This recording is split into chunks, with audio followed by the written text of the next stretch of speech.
Welcome to SicEm365 Radio. Stop out to throw.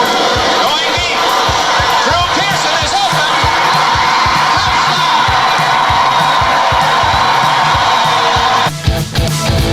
SicEm365 Radio is presented by IdealMRI.com. High-quality MRIs for $497 or less. IdealMRI.com. Your health is important, so is your budget. What a fake. Touchdown, Bears. Oh, boy, did RG3 sell that. Jordan Najvar, the transfer from Stanford, on the receiving end. The 3 o'clock hour is sponsored by Waco Custom Marketplace. Meats, sweets, Texas treats, and a cut above the rest. 425 Lake Air Drive, Waco. Can Staubach do it again? Now Staubach has to perform some kind of magic. Roger, he's going long. Down the near sideline for Drew Pearson. Pearson makes the catch at the 5. Touchdown! What you believe in? Staubach hit Pearson on a 50-yard touchdown. Here's David Smoke, Paul Catalina, and Craig Smoke. Well, here we go, wrapping up week number 4, episode 20. How long are we going to do that? Like forever? Hopefully not too much longer, because I don't know how long I'm going to keep track in my head. Paul?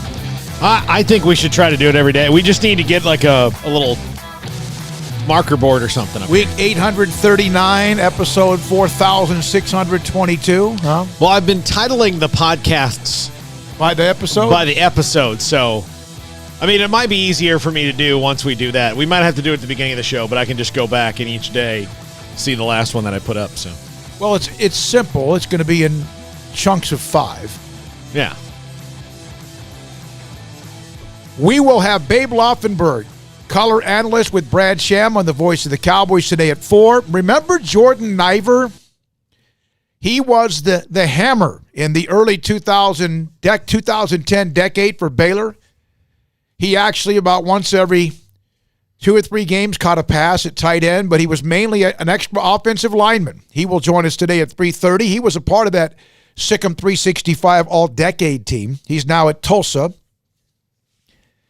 Also today at 5 o'clock, something that has always meant a great deal to me, the Academic All-Stars team, the 10th annual version in Central Texas will be released at 5 o'clock today, right here on SicEm365, and we have some amazing sponsors. I got an email today from Carl Ellis, Texas Farm Bureau Insurance, our title sponsor. It does appear as if, of course, the banquet we normally would have that second or third Wednesday in May is just not going to happen. But these are 20 elite student athletes from around the area, from around greater Central Texas. We're going to give you all 20 of their names, where they're going to college, and a little bit more information about each one of them.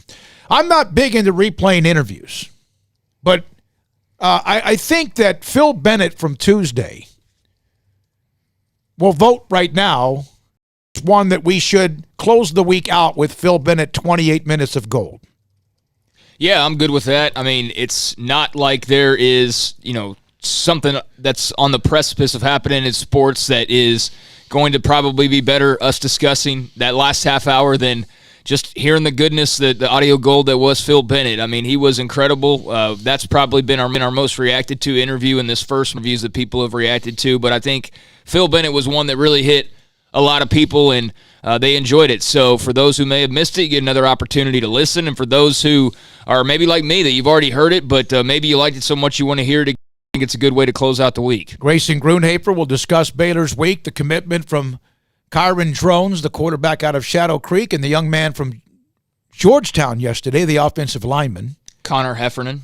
And he'll join us today at 3:45. All right, so do you see at all, and the Riverbend Liquor and Wine text line is available, the Willis Law Firm chat room is available, and Packard is already on there. Packard, one of our best in the chat room, among others. Do you see, like, a ray of hope, sunshine, things See, even Woodrow agrees. Yeah. We've been through almost 19 plus 10 minutes of episodes. That's the first time that Woodrow Dylan's here. Dylan Chapman is here. And so Woodrow lost. Woodrow's it's the nicest, most calm dog, I think. Oreo is 1.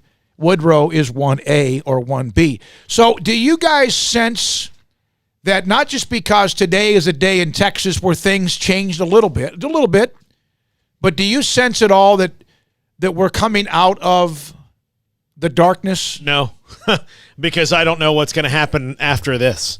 I mean, so I don't know if this is going to help or if this is going to hurt. I do like that people are trying to make plans, or at least they're saying this is what we'd like to do, as opposed to what we heard a couple weeks ago, which was, I don't know. Yeah. You set target dates, so at least gives you something. That's what I didn't like about when they started canceling everything at the beginning. They just didn't seem to have a plan at all.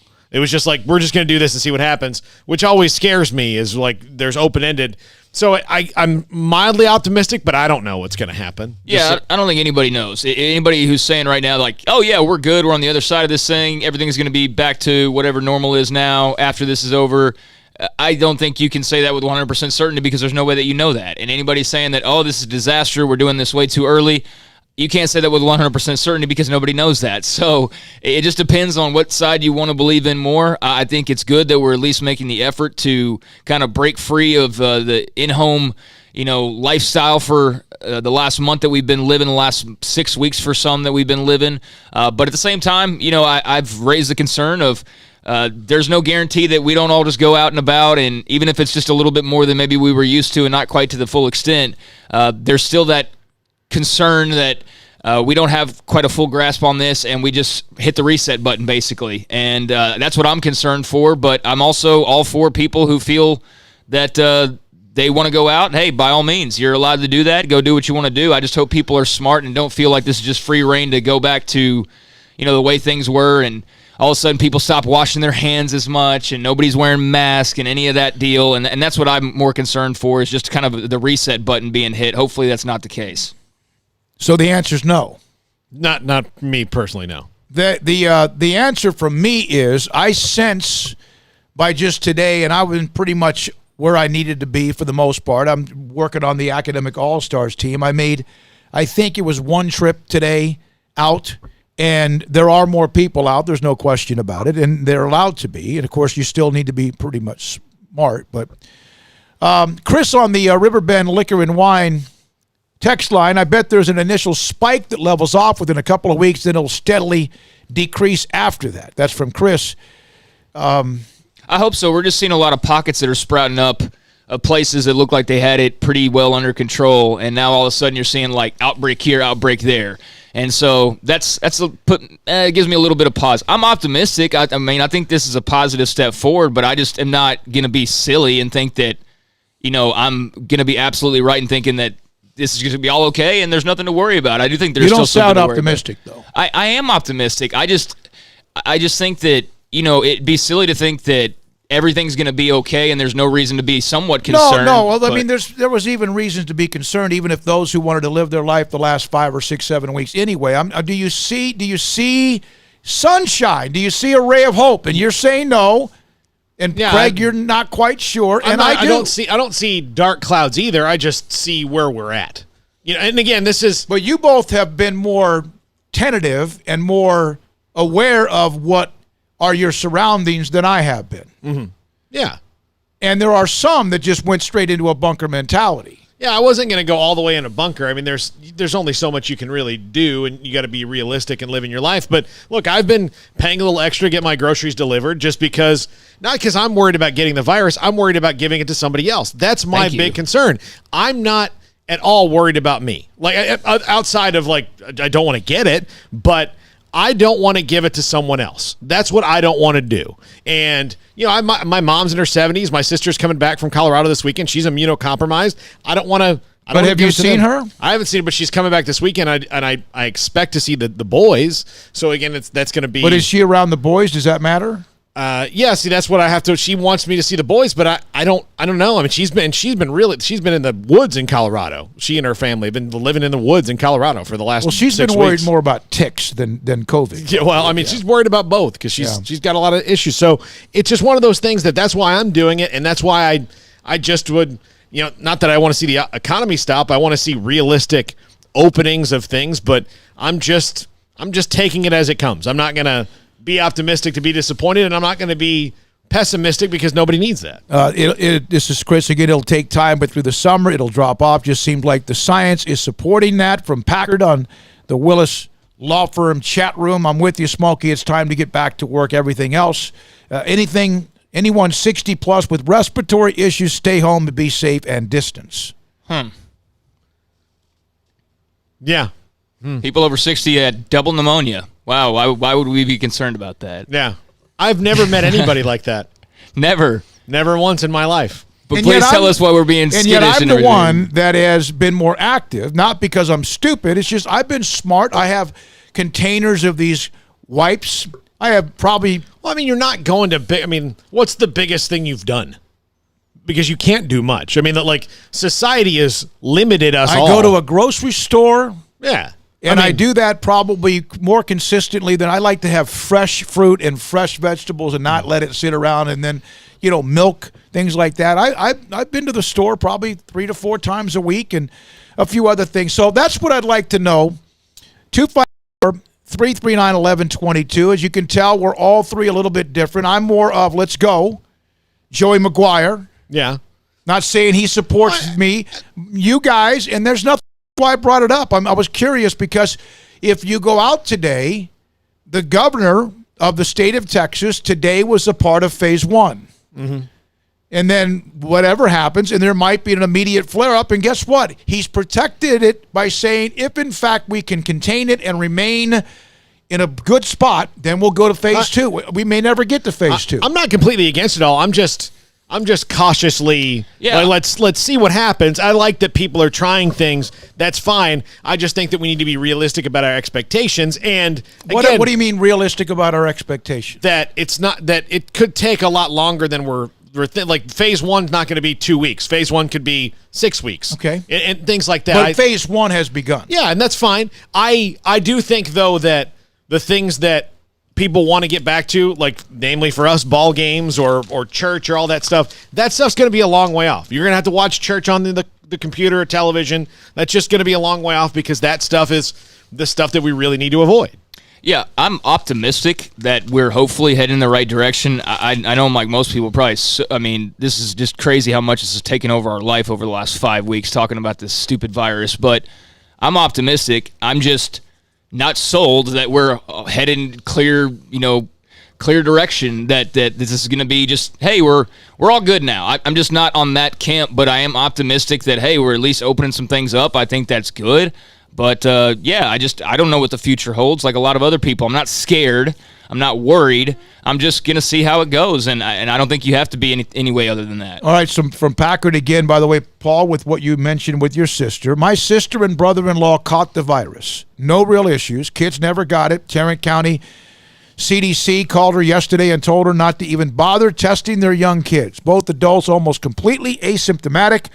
Other than that, not being able to test food for a week or taste food for a week, no others issues, and my brother-in-law is a type 1 diabetic. So, I mean, there's all sorts of different... I appreciate the feedback. That's why, we have guests we'll have at 3:30, Jordan Najvar, Grayson, Grundhoefer, then Babe Laufenberg, boom, boom, boom, and then Drew Pearson, the original 88.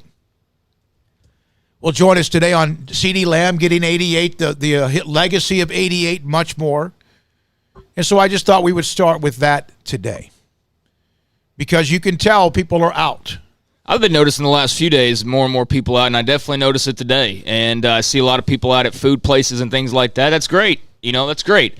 Again, that's all well and good.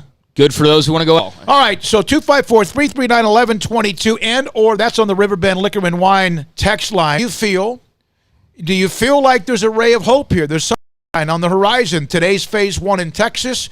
And have you changed your mentality? Perhaps you haven't.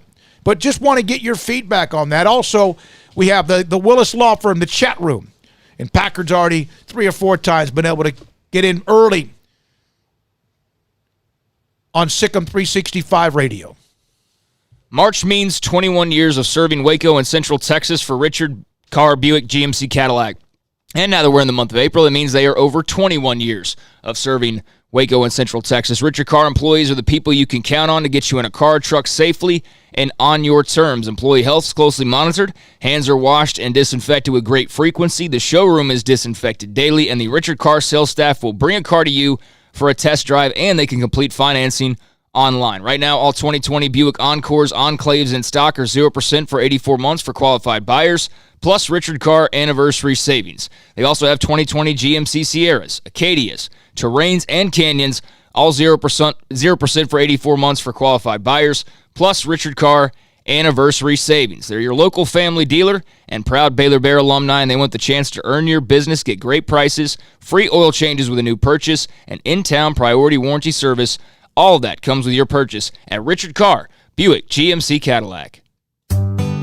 In this day and age, you must be able to change how you do business. Think outside the box to ensure that you service your customers. And at Waco Custom Marketplace, we've created our own drive-thru for your Monday, Wednesday, and Friday shopping needs, 10 a.m. to 6 p.m. So you can still order and enjoy from our great butcher shop and bakery, including 2 pounds of 8-ounce salmon fillets for $24.05, 2 pounds of 4-ounce catfish fillets for $4.90, sliced ham or turkey, American cheese and smoked sausage, fresh chicken breast, 3.5-pound whole chickens, sliced bacon, boneless pork chops, 80-20 ground beef, 4 pieces of sirloin steak or 4 pieces of ribeye steak from $19 to $35, marinated beef or chicken fajita, plus a loaf of bread, fresh carrots in Idaho or red beet potatoes or white onions, pinto beans and white rice, flour tortillas. So the great product, customer service, and tradition continues at Waco Custom Marketplace with a drive-thru only Monday, Wednesday, Friday, 10 a.m. to 6 p.m. Waco Custom Marketplace, 425 Lake Air Drive in Waco. Let Camille Johnson Realtors guide you seamlessly through the process of buying your dream home or selling your current one, commercial, farm and ranch, or residential. Camille Johnson Realtors can smoothly and successfully lead you through any transaction with a team of 24 experienced agents who are excited about serving you. Camille Johnson Realtors services the entire greater Waco area. If you're in the market to buy or sell, contact Camille Johnson Realtors, 104 Midway Center in Woodway, or find them online at www.camillejohnson.com. Camille Johnson Realtors, elegant, charming. Welcome home. It takes time to reach goals. It's a truth that applies to more than sports. It goes for your financial goals as well. You work hard for your money, and you deserve an investment strategy that lines up with your game plan. And Tom Albers, your Edward Jones financial advisor, can help. If your financial investments aren't putting forth the effort you desire, stop by today for a financial review. Tom Albers, 4301 Lakeshore Drive, 254-776-7605. Edward Jones, member SIPC. Waco, Texas, our city of remarkable growth and opportunity with an even brighter future ahead. What makes it all work is our people living, working, and growing together. And we're proud to be from here, helping and serving the community we call home. We are the First National Bank of Central Texas, taking great pride in being locally owned and operated. Come see us at any of our 5 convenient locations. That's the First National Bank of Central Texas, member FDIC, and equal housing lender. Hi, this is Jeremy Mullins, head football coach at Toller High School, and you're listening to SicEm365 Radio with David Smoke, Paul Catalina, and Craig Smoke. Ideal MRI is a small family business right here in Central Texas. We are open to support our community through this crisis. When you need an MRI, ask your doctor for an Ideal MRI. Visit us at idealmri.com or call us at 833-IDEAL-MRI. This is SicEm365 Radio. All right, I'm not sure how much you like watching any kind of documentaries. Obviously, The Last Dance, the series that will continue the next, 3 weekends or so. But I happened to see this, and I don't know if this popped up on my Twitter timeline or if this popped up on it wouldn't have been on television because I never have it on. Alex Smith tonight. Hashtag Project 11 airs tonight, 6:30 on ESPN. It's an E60. Have you seen any of the video of Alex Smith and his story after he had that horrific leg break. What was it, a couple of years ago? I saw some of the, like afterwards with all the screws and the way that they had to reset his leg and all that, but I didn't see any of the.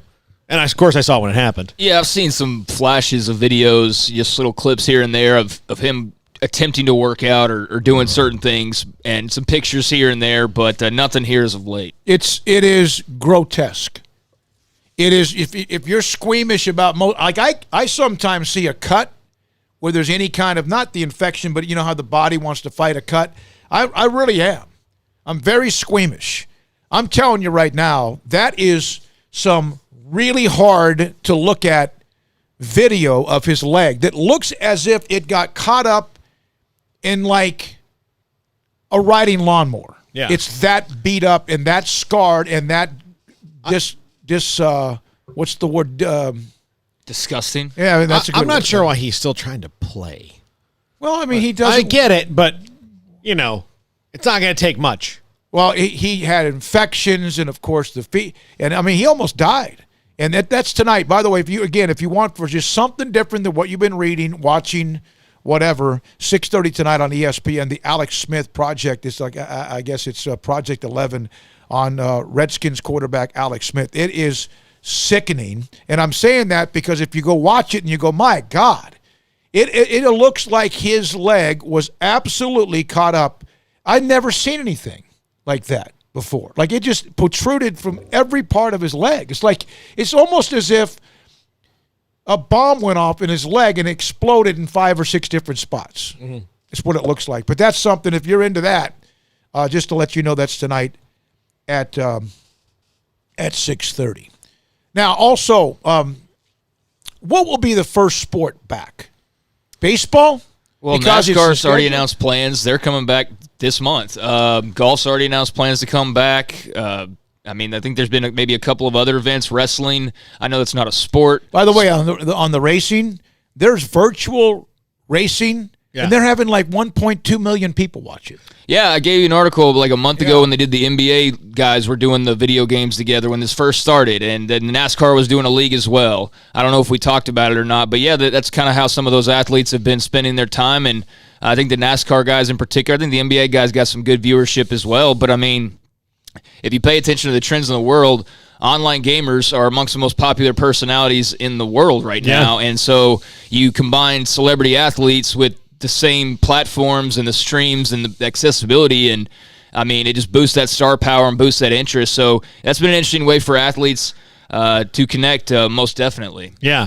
By the way, my mom has like a third cousin. She went to a wedding, and like maybe this will be like the fourth cousin, but the kid that got married was an online game, was a gamer, was a YouTube personalities, and it was this really ornate wedding, and she thought like, oh, he developed a video game, and then she found out, no, he just plays one, and people watch his face while he does it. Yeah, they just donate money. And then they just give him constantly. money to watch him do it. But for NASCAR, Wait a minute. What? They give him money to play? Yeah, he just plays, like, video game companies pay him to play their game.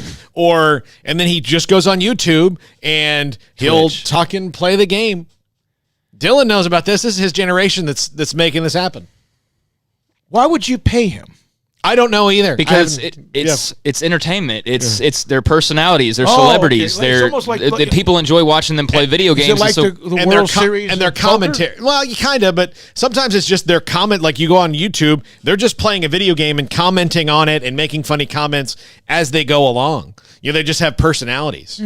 I think it was Ninja. I think was the guy. Yeah, there's Ninja. There's Dr. Disrespect. There's a ton of guys, and they platform on Twitch. There's the other one that. What was it? The other platform that just launched with a bunch of the big personalities like Ninja, whatever the alternative to Twitch is. There's that, and there's millions of dollars. There's millions in advertisements, and while these guys are streaming video games for hours, while they're constantly streaming for hours and hours at a time, there's people following along and watching, and while they're watching, they can just click a little button on Twitch, and it contributes $5, or sometimes you'll see them get $1,000, or sometimes $5,000, and sometimes it's $2,000, and they just play video games for 7 hours in a row, sometimes shorter or longer, while thousands to hundreds of thousands of people watch on, and And if they feel so fit, they contribute money. And these guys also have sponsorship deals with the controllers they use or the chairs they sit in or the monitors they use. It's just like pro sports, basically, and it's very, very popular right now. And so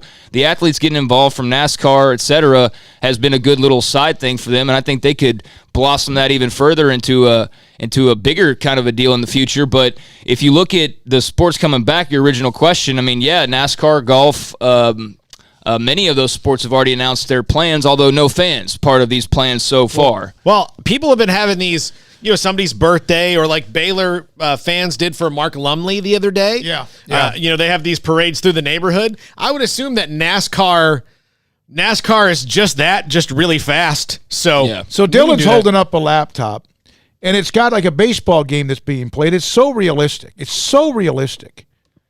And they're getting paid to do that? Someone's commentating, I didn't even know. Well, I couldn't do that anyway. That dude Greg, would just you're sit really there. Good at video games. Why don't you do that? I'm not really good at video games. Oh, That's a falsehood. He's good. He's good in the. If Craig and I were playing a video game together, we would be good. We would know what we're doing. But if we're playing with Dylan, who's 20 years my junior here, he would destroy me, and then he could put it online and be, look at me whooping noob. Is that what I called a noob? I don't know. That's the only term I know. From the 254, wrestling not a sport. I said that. Yeah, tell that to David Schultz. That's from Matt in D.C. Yeah, David Schultz. Not a Dr. D. David Schultz was the guy who slapped John Stossel, broke his eardrum. Oh, yeah. I remember that. What show was that? 60 Minutes or something like that. 2020. 2020, yeah. All right, coming up next, the original 88 among those who have worn the number who have been star-powered. It was Drew Pearson, and then of Michael Irvin, and then, of course, Des Bryant, and now CeeDee Lamb. Drew Pearson will join us at 4:30, but coming up next, the anvil, in the early 2010s decade at tight end, Jordan Najvar of Tulsa University, next on SicEm365 Radio.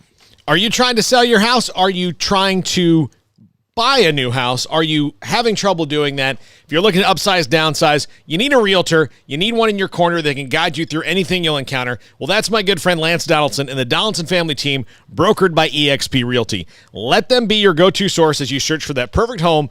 Call Lance at 254-214-3713 or visit his webpage for the most current listings, lancedonaldson.exprealty.com. Hey, this is Bryce Petty, former starting quarterback and two-time Big 12 champion, and I know firsthand the importance of being in top shape both on and off the field. So listen up, men. If you're feeling beat down day in and day out and looking for that high-performance edge that separates the men from the boys, then look no further than the Clinic Low T in Waco. Petty Clinic is a comprehensive men's healthcare clinic with an atmosphere catering to men. Board-certified Dr. Kent Petty has a special interest in offering the highest quality medical care to men of all ages. Some of the services offered include screening and treatment for low testosterone or thyroid, infertility, high blood pressure, diabetes, high cholesterol, sleep apnea, while offering comprehensive wellness exams and complete men's health lab panels. High-performance men, remember, it's not just a Petty thing. This is Bryce Petty, encouraging you to reach out and Google search Petty Clinic Low T or go to pettycliniclowt.com and get your complimentary lab screening today. This is Waco, and this is Jewelers. When locals want luxurious jewelry and at a competitive price, they come here. This is Brad Boozer. He's the owner of Boozer's Jewelers. Boozer's is the premier wedding ring store. They specialize in loose diamonds and wedding rings. At Boozer's, they have 7 counters dedicated to wedding rings and diamonds only. They also specialize in heirloom jewelry, custom jewelry, watches, and much, much more. So what are you waiting for? Stop on in today and discover why the locals trust Boozer's for their jewelry.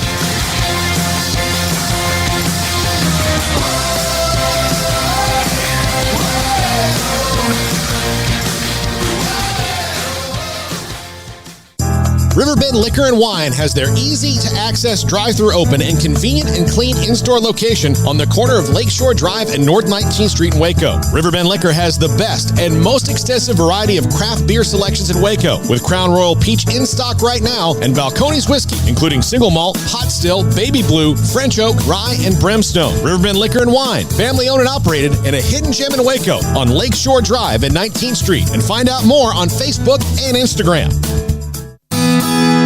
SicEm365 Radio is presented by IdealMRI.com. Ideal MRI is a small family business right here in Central Texas. We're open to support our community through this crisis. When you need an MRI, ask your doctor for an Ideal MRI. Visit us at IdealMRI.com or call us at 833-IDEAL-MRI. Texas board-certified personal injury trial lawyer and Baylor alum David Willis and Baylor alum Parker Willis are ready to help if you or a loved one has been wrongfully injured in an auto accident, SUV rollover, industrial accident, 18-wheeler crash, or were seriously injured by a defective product or recalled drug. Call them for a confidential and free case consultation at 1-800-GOT-HURT or visit them at texastriallawyer.com, principal office in Houston, Texas. Y'all listen up. Let me tell you something about group meals from Rudy's Barbecue. It's got all you need for all the folks you gotta feed, smoked meat, sides, and more. There's everything down to the tablecloth, just like the one that you see at the stores. And a bridal shower, it's better than flowers. And a long distance meeting, it'll pass the hours. It'll feed all the cousins at a family function. It's better than potluck at a church luncheon. Next time you need to feed 10 or more, call and order a Rudy's group meal. Next in line. This is SicEm365 Radio. What a fake. Touchdown, Bears! Oh, boy, did RG3 sell that! Jordan Najvar, the transfer from Stanford, on the receiving end. This segment on Baylor Athletics on SicEm365 Radio is brought to you by Richard Carr Buick GMC Cadillac, located at the Imperial Drive exit off Loop 340 in Waco. Proud supporters of all Baylor Athletics. You know, earlier this week, we, on the site, SicEm365.com, released the all-decade Baylor football team, offense, defense, special teams, superlatives, all of that. And the tight end, I don't know if it was unanimous. Most likely it was Jordan Najvar, who is now the tight ends coach at Tulsa, with former Baylor offensive coordinator as the head coach in Philip Montgomery. Jordan Najvar joins us on SicEm365 Radio. It's been a while. Last night you and I had a couple of different conversations. How did you find out you were on the all-decade team? Oh, Smoke. Good to hear your voice again, and thank you for having me. It was kind of strange. I was, just got done with a meeting with my tight ends online and stuff, checking in on them. And my wife previously, Holly Hall, she played softball, was on the Waco Tribune's all-decade team for that sport, for her sport. And she told me, she goes, well, guess what? You made the all-decade team for football. And I was like, what? And then started looking at the list, going down the names, and it was just, it's crazy amount how blessed I am to be around some great teammates on that list. And it was definitely a bright spot yesterday for me. Jordan, you were not used traditionally as a lot of tight ends on all-decade teams because your receiving yards weren't way up there, but your role in that offense was very crucial in the different things you had to do. For the untrained eye, how many different ways did you have to block and from different positions on the field did you have to come up with ways to get to your man and make that play happen? It was unique because I never thought of it as receiving yards or getting the spotlight and whatnot.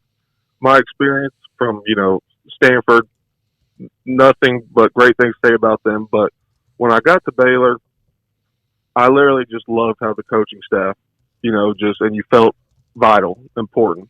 And the ways they gave me the freedom to kind of, do stuff in the offense, and believing in me, that was the biggest key for me. And I can't say nothing but great things from my experience with that. Now, blocking wise, shoot, at the end of the day, whatever gets the job done works. So it's up to the players, I always say. Jordan, just what was it like to be a part of an offense that you knew anytime you took the field, you guys could go and score on anybody? I mean, just to have the confidence level that you guys had, that as long as the game was within reach, you guys had a chance to blow it open or take the lead or what have you. Can you just kind of describe the confidence you had as offensive players in that system? No doubt. Every time we walked on the field, we thought about scoring 60 on them. And that comes from practice, off-season training. You know, it takes the whole group. And it's not players, it's coaches, strength coaches, athletic trainers. But the confidence we had each day was no one was going to stop us. If we didn't score on one drive, we were mad. And I think it was, you know, a testament to what we were instilled and the teammates around me, to where that was the, you know, the culture type of deal. And it's very, to the unseen eye, it's very powerful when a group of guys like that come together and know what they're about to do.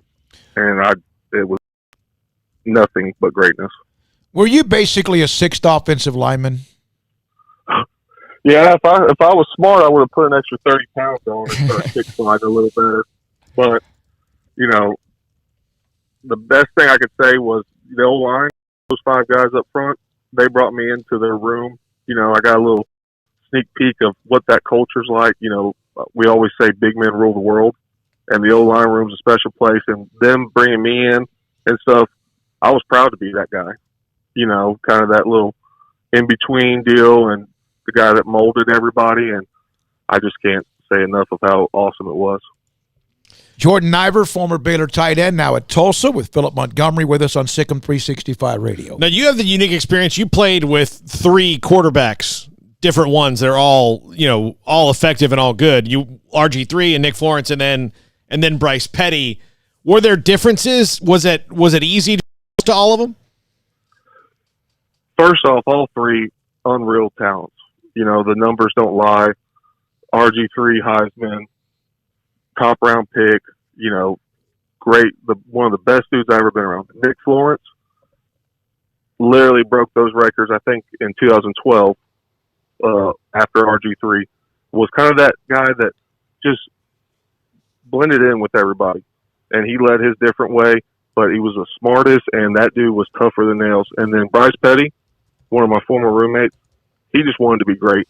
He learned from RG3, Nick, and he knew what the standard was set. And then look, he went to win back-to-back Big 12 titles. And it wasn't much different. The thing at the end of the day is all 3 wanted to win, and whatever got the job done. And they were great leaders, and there was no difference in that point, and that's the motto of the team. Jordan, we before we launched the All-Decade team, we had asked the question when the show started about what was the most rewatchable game for Baylor fans or players or alums out there. Is there one for you that comes to top of mind that if you had to go back and sit down and rewatch a game that would be your first choice? Yeah, you know, thinking about it, there's 2, and both are equally important. One was 2011 versus TCU, our first game, having to sit, redshirting at Stanford, then transferring, having to sit another year, and playing my first game within 2 years. And before the game, I remember RG telling me, you know, you're going to do something special tonight.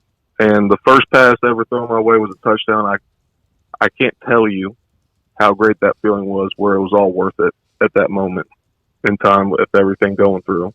And then the other game, honestly, would be 2013 versus West Virginia once I came back from injury, and just that kind of started the roller coaster of where we were basically on the verge of being unstoppable offensively, and just being back with the guys and stuff meant a lot to me after missing one game that I've never missed before. That was the game where the West Virginia defensive coordinator called that game catastrophic because of what you guys did to them in that game. Catastrophic. Yes, You and then, of course, the 2012 team ended the year on a roll. We had Nick on, and we've had others with that dominant physical domination of UCLA, when you guys just barely didn't even want to throw the football. Didn't have to. You just crushed them. Oh, it was a run game holiday, as I like to call it. I remember that 2012 team. You know, you look back at the wins and loss column, it doesn't justify how talented it was. That you know, we had some couple of key injuries that kind of hindered us a little bit, but that 2012 team, when we got rolling, it was a special run there at the end. And I just remember the confidence we got after beating K-State, then Oklahoma State, Tech, all that, and then going to the Holiday Bowl, realizing that we weren't respected. And we just knew coming out that we were about to show people that we're as good as we believe we are. Now, we had Phil Bennett on the show the other day breaking down the defense, and he made a case for someone that, well, obviously, if people weren't paying attention, you're very close to because he's your brother-in-law. But Sam Hall, who didn't make the team, but Phil made a great case for him, and he was a difference maker for you guys as well, wasn't he? No doubt. No doubt. Sam, Mike Hicks, Brody, 3 of my roommates, my last couple years in college, all 3 of those guys were difference makers. Now, Sam, I'm definitely blessed to be his brother-in-law, but that dude, there was no guy that no other offensive player wanted to go against in practice than Sam. He was smart, tough, and he just was a special player. He could do a lot of things, and people from the outside may have, looked past it, but in the locker room, Sam was one of the top dudes we've been around. So Paul, you got fired because of Jordan Najvar, right? I did. So you play Buffalo, I think it is, and you have a back injury. And I remember, I don't know if it was Coach Bryles or one of the coaches that mentioned Monty. It was Monty. Mentioned that how you are the glue to the offense. That a lot of people may not understand that because of the fact that it was so wide open, but you were the glue because you made calls and also because you were that extra offensive lineman. So there was this thought that you had hurt your back, and then Paul reported that it was a transverse fracture. Is that what it was? Right? Is that what you had? Yes, sir. Yeah. And Bryce Petty had it like transverse process. And Bryce Petty had it like a year later or whatever it was, and then that's when I got the tip. So how much did that hurt? You just missed one game? Yes, sir. Missed one game. It was ULM. Luckily, that was the year we, had a bye week before that game and then a bye week after. Okay. I'm not going to lie, that injury, and that's why coming back for the West Virginia game at 13, was one of the highlights in my career, is because that injury, playing through other stuff, that was tough to come back from. And so if I remember being questionable in warm-ups for West Virginia because the nerve pain was still going down and all of that down my leg from the back. And I just remember Coach Bryles, Coach Montgomery, and the other guys saying, come on, we need you. And literally when the game started, everything just went back to normal. And and going before that, I was really not thinking I'd be able to make it. But without the help of teammates and coaches, training staff, and giving me that confidence right before the game, meant a lot. Well, the reason Paul got fired is because he got a tip from someone who's pretty understood what was going on, mentioned it on Twitter. One of the older members of the athletic communications department said, you're no longer the voice inside public relations or PA. But then I started making twice as much money. Yeah, I know. Hey, it worked out. Hey, come to find out, the other side was fractured when they MRI'd me at the combine as well. Oh, my goodness. Oh, wow. Yeah. Hey, Jordan, we know that Art and staff recruited the freakiest of freaks. I mean, the amount of time you guys had on campus. But for you, from your point of view, who was the freakiest athlete you saw during practices and during the course of your time at Baylor? Oof. There's a big list. I know. 2 of them there's 3 of them. And it'd be Kendall Wright, Josh Gordon, and then Lake Seastrunk. Kendall Wright, I would watch him come out to practice, not even warm up, stretch, and then go out there and just dominate. Same in the game. And I remember Coach Bryles always said, a cheater doesn't stretch before it hunts. Now, Josh Gordon, I watched Josh Gordon walk into a squat rack, do 550, 5 times easily, and just put it on the bar and act like it was nothing. And then watch him go run a go route on corners and just catch the ball effortlessly. And then Lake he could go left, right, and then once he put his foot in the ground and found his vertical lane, there was nobody faster than him that I've ever played with. Yeah, he was dynamic, no question about it. Jordan, now one more thing. I know we got to go, and we appreciate your time on the all-decade SicEm365 all-decade team at tight end. You're now at Tulsa with Coach Montgomery. You guys kind of bounced back, and it seems like things are kind of stabilizing again. What's it been like there? It's been great. I'm so blessed to be able to learn the things I learned from in college, and now being able to do the same thing and give back to the players we have on this team and give them what I was learned in the, how appreciative and the discipline and everything that previous coaching staffs have applied and instilled in me. And, every day when I come to work, hopefully we get back soon. Things are a little different right now, but it is a joy to go to work and be around these kids, coaching staff that literally, some of them, a lot of them, mentors, but the players, the hunger they have, drive and everything, it makes you smile each morning when the alarm clock goes off.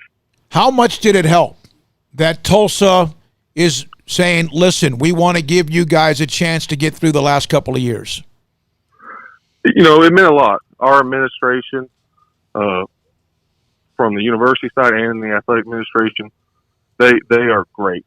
They want to, invest in knowing that what we're trying to build here can be done just like what was built down south in Waco type of deal. And that's where I compare it to. I tell all my guys, there was nobody in the stands when we first got there, but it takes a group of guys that have the same goal, and every day they just come out and push each other. And then guess what? You'll have the whole city behind you, and before long, you'll realize and look back about how lucky you were. And I truly believe that's what we're on the verge of doing here at Tulsa. And now we just got to go prove it. Get more dudes like Jackson Player. Yeah. Exactly. No doubt. Hey, thank you very much, man. Jordan, appreciate it. It was great talking to you for a little bit last night. Tell Holly we all said hi. Good luck. Tell Coach Monty we said hi. And all the others. Huh? Zach Smith. Zach Smith, yeah. Is he got? Is he, yeah. I like that young man. The kid from Grandview, of course, handled everything with class as well. Enjoy it. Be careful, and hopefully you guys get back to going pretty soon. We appreciate your time. Yes, sir. Thank y'all for having me. Jordan Najvar, Stanford. So he's got between the ears, big time, right? And then, of course, just a hell of a player. And went to Klein Oak High School. Coming up next, Grayson Grundhoefer. Been a busy week for Dave Aranda and his staff with a couple of commitments, a quarterback and offensive lineman. He'll break that down for us. He's from SicEm365.com. This is SicEm365 Radio. Board-certified personal injury trial lawyer and Baylor alum David Willis and Baylor alum Parker Willis are ready to help if you or a loved one has been wrongfully injured in an auto accident, SUV rollover, industrial accident, 18-wheeler crash, or were seriously injured by a defective product or recall drug. Call them for a confidential and free case consultation at 1-800-GOT-HURT or visit them at TexasTrialLawyer.com. Principal office located in Houston, Texas. We're approaching the time to announce the 10th Annual Academic All-Stars Team, 20 elite student athletes who excel in both academic and athletic competition from Central Texas high schools. And right now, focused on the nominations that have come through so many great young men and women to choose from. Hi, this is David Smoke.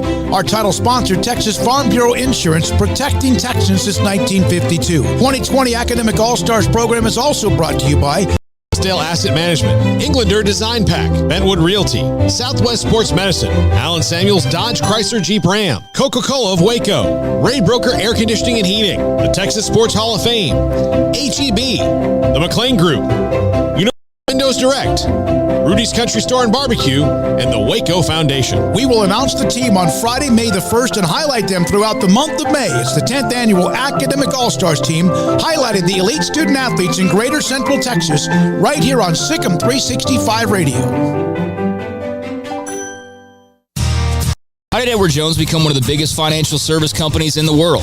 By not acting that way. Financial strategies, one-on-one advice, it's a big difference. And that's why Brad Wilson, your Edward Jones financial advisor, makes sense of investing. Experience the difference for yourself. Brad Wilson, 250 Sharon Drive in Woodway, 254-776-4337. Edward Jones, member SIPC.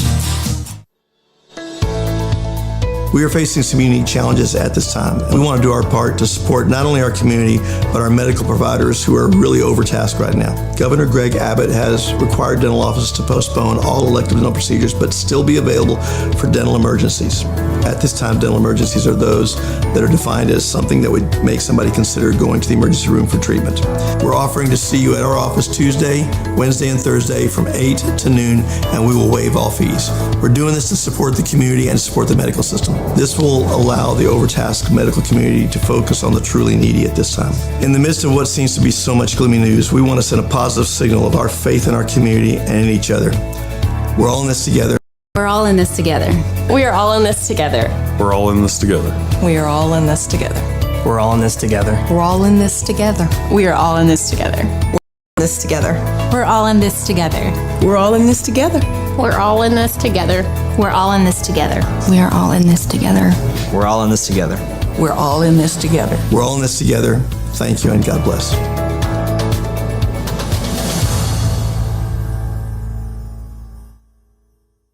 Y'all, let me tell you something about group meals from Rudy's Barbecue. It's got all you need for all the folks you gotta feed. Smoked meat, sides, and more. There's everything down to the table. Just like the one that you see at the store. At a bridal shower, it's better than flowers. And a long business meeting, it'll pass the hours. It'll feed all the cousins at a function. It's better than potluck at a church luncheon. Next time you need to feed 10 or more, call and order a Rudy's group meal. Next in line. This is SicEm365 Radio. Been a busy week for Dave Aranda and his staff. The commitment of Kyron Drones, the quarterback at Shadow Creek. Of course, we had Kyron on the show. Was it yesterday after his commitment on Wednesday? Great personality and won a state championship. And then Connor Heffernan committed, the offensive lineman from Georgetown. And someone who has been all over it, right in the middle of it, even with his predictions, Grayson Grundhoefer, SicEm365.com. Grayson, in the end, is this what your thoughts about the overall week for Coach Aranda and staff? Yeah, it's another great week for the Baylor staff, and they're just heading into May with, I'm sure, a whole bunch of confidence. I mean, they've gotten the class number up to 9. I think there's still going to be significant additions. You know, I think this class is going to probably at least double in size, so still some work to do. But I think they got to like where they're at. I mean, you get your quarterback, the leader of the class, the guy who can go out and recruit guys. And I know I've talked to Craig a little bit about this on the podcast, but if you go and look back at Baylor's kind of track record with quarterbacks and how much they did on the recruiting trail, you're going to have to go a ways back before you find one that really had a significant impact, because Coach Rulin's staff got a lot of their quarterbacks late in the process. Blake Shapen last year was a late addition as well. So now in this situation, Kyron's got an opportunity to really go out and recruit and help the staff out tremendously. All right, so Heffernan, the offensive lineman, how did this one come about, and how does he, the kind of lineman he is, you know, show what kind of guys that Larry Fedora and his staff will go after? Yeah, he's a pretty versatile lineman. I think he can play tackle or guard. He's got some weight to put on. That's kind of been the only knock on him when he camped at Baylor during the summer. I think he was around 240 pounds. I believe he's up to probably 260, 265 now. So he's definitely put on the weight, and he's got great athleticism, great hands, and if you film, he's consistently pancaking people. So he definitely is a guy that brings some physicality to this offensive line group. And as far as how it went about, I mean, Baylor offered him one of his first Power 5 offers. I think they were right after Syracuse, who ended up being the first. And then a few days later, he got Mississippi State. But he went ahead and just made his commitment to Baylor, and it didn't seem like a very tough decision for him. Grayson, we saw the decommitment or whatever, the release of Jahdae Barron. He's going to still play in the Big 12. But we've seen a couple of guys enter the name of the transfer portal. Paul Matavapoili, PMP, after the big recruitment of him a couple of years ago, he's entered his name into the transfer portal. Has that changed at all, sort of the numbers that they're looking at, just some of the departures we've seen over the last few months? Or has, I guess, is that, the depth that they had created allow them a little bit of room to lose a guy or two? Yeah, I kind of want to look at it a different way. I don't think they were too surprised by that loss, and I think they've kind of been planning on that probably with their numbers already. So I don't think they're in a bad position now. But what it does do, it gives them another spot to work with. So I mean, this staff has a great opportunity to go out and find grad transfers as they enter their name into the portal. find kids that maybe are transferring that need to find a better fit, it gives them a whole lot of room that a lot of other schools just simply do not have. And so Coach Randa and the staff are definitely going to be very use those spots strategically. And also it probably means that the 2021 class will have a few more openings, also maybe some walk-ons get scholarships that maybe weren't going to for these departures. So, yeah, I think overall, I think they're ready for it. So I don't think it's too big of a loss or something that they're not going to be able to be prepared for. Well, does it say anything that apparently Barron wanted to leave? And Dave Aranda said, okay. You know, Matt Rule probably had to convince a few people initially, a lot of them that were hearing from the noise on the outside during his transition, and, of course, the very difficult 1-11 season. But he kept – all those guys ended up staying, and almost every one of them now is going to be in an NFL camp if it ever opens up. I guess Aranda's like, you don't want to be here? Go. Even though – well, isn't – you know what? UT loves to pick up other people's, like – They like Baylor's – releases. Yeah, but we can say that. Is there not any kind of red flag that he says he wants to enter the transfer portal, he does, and immediately he commits to Texas? Yeah, I mean, I think that it's definitely one of those interesting circumstances, but I'll also tell you, you know, he's from that area, and I think when you're from that area and you're around, you know, a bunch of kids going and training and different things like that, you're going to be influenced in some direction. And you know, one of his really good friends, Prince Newman Mielen, ended up at Florida and not Baylor. So I think that was another, you know, tough loss where he could have been kind of with another one of his teammates. But I'll tell you, I think when you see something like that, you just kind of look at it and go, okay, maybe this wasn't much of a loss, if that makes sense, especially from a maybe team perspective. Moving forward. He's a talent, though, isn't he? He's a talented player, but as I told Grayson on the podcast this week, the one area I'm not really all that worried about them finding guys is defensive backs and defense. I feel pretty confident that Dave Aranda and this staff will be able to find a suitable replacement for him. Now, Grayson with Heffernan and also Drones this week, obviously two big commits, a quarterback, so that's done, and you've got that final.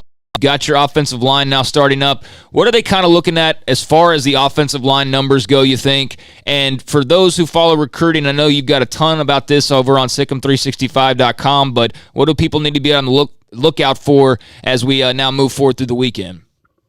Yeah, so Craig actually put up an article this week that was kind of projecting the 2021 draft class for Baylor, and I only had 3 offensive linemen in the class. And I think I mainly did that just because there's not a ton of other guys that I'm looking at and going, man, he's got a ton of interest in Baylor. So I think it's going to end up being 4. A lot of that has to do with if they take grad transfers for 2020 or JUCOs or transfers that maybe would eat into that number. So I'd say 3 to 4 at the moment as far as freshmen or JUCOs for the 2021 class. That's kind of where I'm looking at there. So as far as moving forward, I think they're going to have a very, very good May and possibly just as good as they did in April. And I think it could start pretty soon. I just think there's a lot of momentum for this staff right now. And like I said, when you add a quarterback, it gives you the opportunity to really sell kind of what you're looking to do on the offensive side. So I think they're going to find a couple more offensive guys, and who knows? Maybe they start cracking into the 2022 class as well. That could be another possibility because they don't have a commit in that class yet. What a tease. Yeah, no, yeah. I actually had somebody ask me about 2022 yet. They said, they have anybody for 2022 yet, or is it too early? I was like, it's too early, and now here comes Grayson. Hey, just saying. Yeah, Grayson's going to be busy this weekend. Yeah, we can tell like you. Hey, have fun, man. Thanks, Grayson. Appreciate it. Great job this week with Jones. And then obviously with Heffernan, appreciate you. That's Grayson Grundhoefer all over the recruiting, SicEm365.com. Coming up next, Babe Laufenberg. He and Brad Sham, voice of the Cowboys. His thoughts about the Cowboys offseason, his thoughts about CeeDee Lamb, Dak Prescott, and of course, his own story. Next on SicEm365 Radio. Waco Custom Marketplace. I was there today. I'm not inside yet, not quite. But the drive-thru was open and had some customized order picked up. And I'm telling you right now, big, thick, alpha dog ribeye steaks, a tomahawk ribeye. I'm talking about one of those that looks like back in the days of the Vikings. Man, they put that thing together for me. It's fantastic, along with a couple of other parts of what I ordered through Waco Custom Marketplace. You can go through the drive-thru, go around the side to the back. You'll have a garage like the entryway in the back. The delivery area is opened up, and there's a menu of which you can cross off. You could also call ahead if you want. 10 until 6, Monday, Wednesday, and Friday, and you can go by and get the product you want, whether it's from the butcher shop or the bakery. Waco Custom Marketplace. If you want the best in steaks that you want to take home and cook yourself, whether you do it on the grill, whether it's charcoal, whatever, doesn't matter. Reverse sear, do that as well. If you want the best in the butcher shop, right there at Waco Custom Marketplace, seafood, poultry, beef, and pork, plus the bakery is, of course, fantastic. Waco Custom Marketplace, the Bauer family has dominated what they do at 425 Lake Air Drive in Waco. We are facing some unique challenges at this time. We want to do our part to support not only our community, but our medical providers who are really overtasked right now. Governor Greg Abbott has required dental offices to postpone all elective dental procedures, but still be available for dental emergencies. At this time, dental emergencies are those that are defined as something that would make somebody consider going to the emergency room for treatment. We're offering to see you at our office Tuesday, Wednesday, and Thursday from 8 to noon, and we will waive all fees. We're doing this to support the community and support the medical system. This will allow the overtasked medical community to focus on the truly needy at this time. In the midst of what seems to be so much gloomy news, we want to send a positive signal of our faith in our community and in each other. We're all in this together. We're all in this together. We are all in this together. We're all in this together. We are all in this together. We're all in this together. We're all in this together. We are all in this together. We're all in this together. We're all in this together. We're all in this together. We're all in this together. We're all in this together. We are all in this together. We're all in this together. We're all in this together. We're all in this together. Thank you and God bless.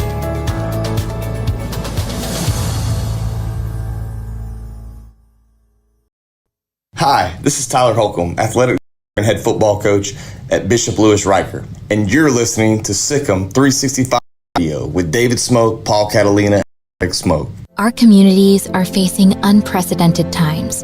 At Boozer's Jewelers, we care about you and your family.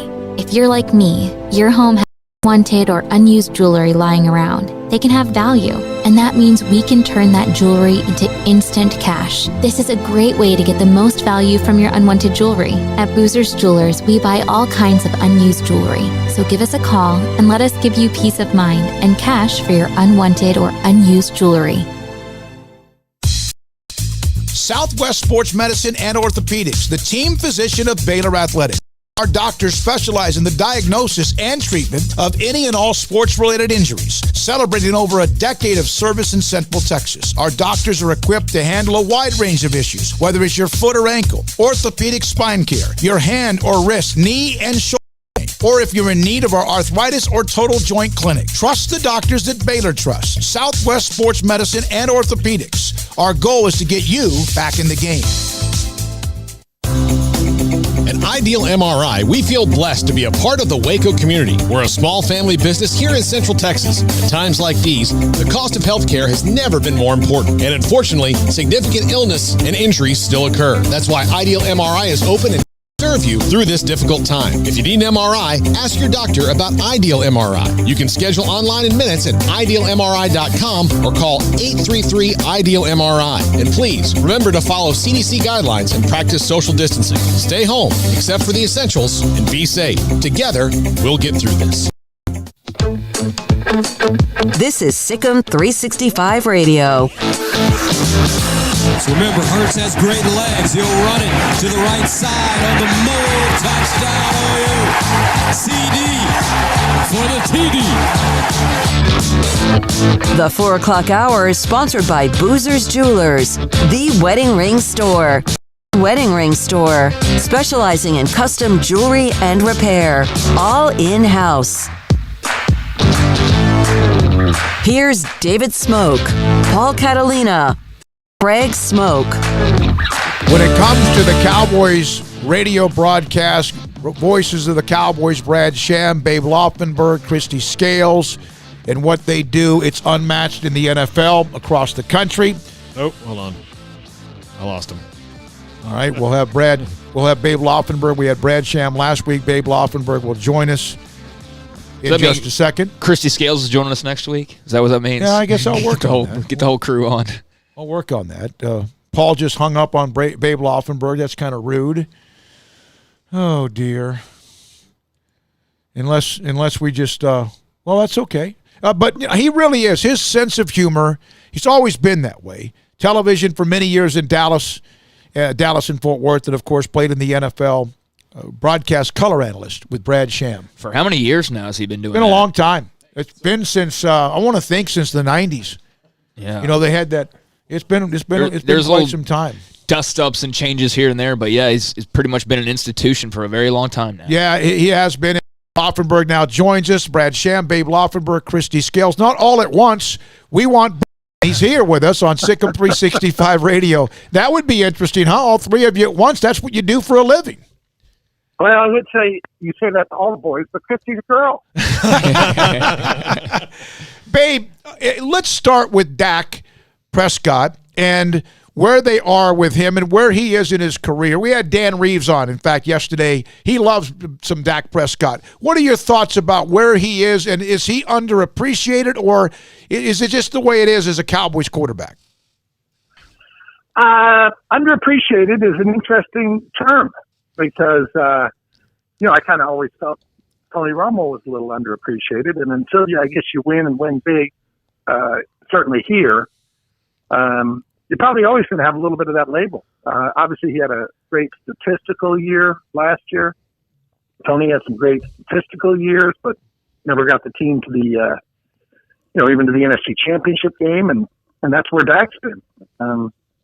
But yeah, if you told me Dak Prescott is your quarterback, I'd say I can win. I can win with that guy, and that's always the way I look at them, guys. People talk about an elite or where you have them ranked. And I think you either have a guy that can get you there, which is hard to do, obviously, but you have a guy that you think can take you to a Super Bowl, or you don't. I think if you don't, then you keep looking for the guy. Just because Dak hasn't been there doesn't mean he can't get there. And I always look at it like this, fellas. Drew Brees, we know the career he's had.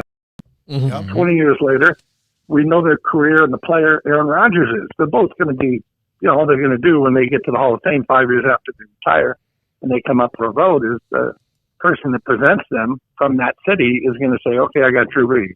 You don't have to put up stats. Yeah, he's in. Okay, I got Aaron Rodgers. He's in. They have each been to one Super Bowl. Each of. So there's about 38 years of combined playing there, right? And they've each been once. So people talk about, Dak, and he's going to get multiple Super Bowls, and he hasn't been to a Super Bowl yet. He's played 4 years. So there's a lot of his career and legacy still to be written. Babe, the draft was kind of a boon for the Cowboys when you look at how everything fell to them. What do you see? Yeah, can I just tell you, that makes me nervous. Anytime it's going really good, you just, okay, wait a minute. You look around the corner, something's got to happen here. It's going to be a shoe that's going to drop. Yeah, I kind of feel the same way, but they look like they've especially surrounded Dak Prescott with a lot of different weapons. He's got a lot of options. Defensively, I know there are still questions. What worries you the most about them going in that they still maybe have to do? The one thing that I'll say concern is the linebacker spot. There's no guarantee that Leighton Vander Esch is going to come back 100%. I mean, he came out of college with kind of a medical red flag for some teams because of his neck.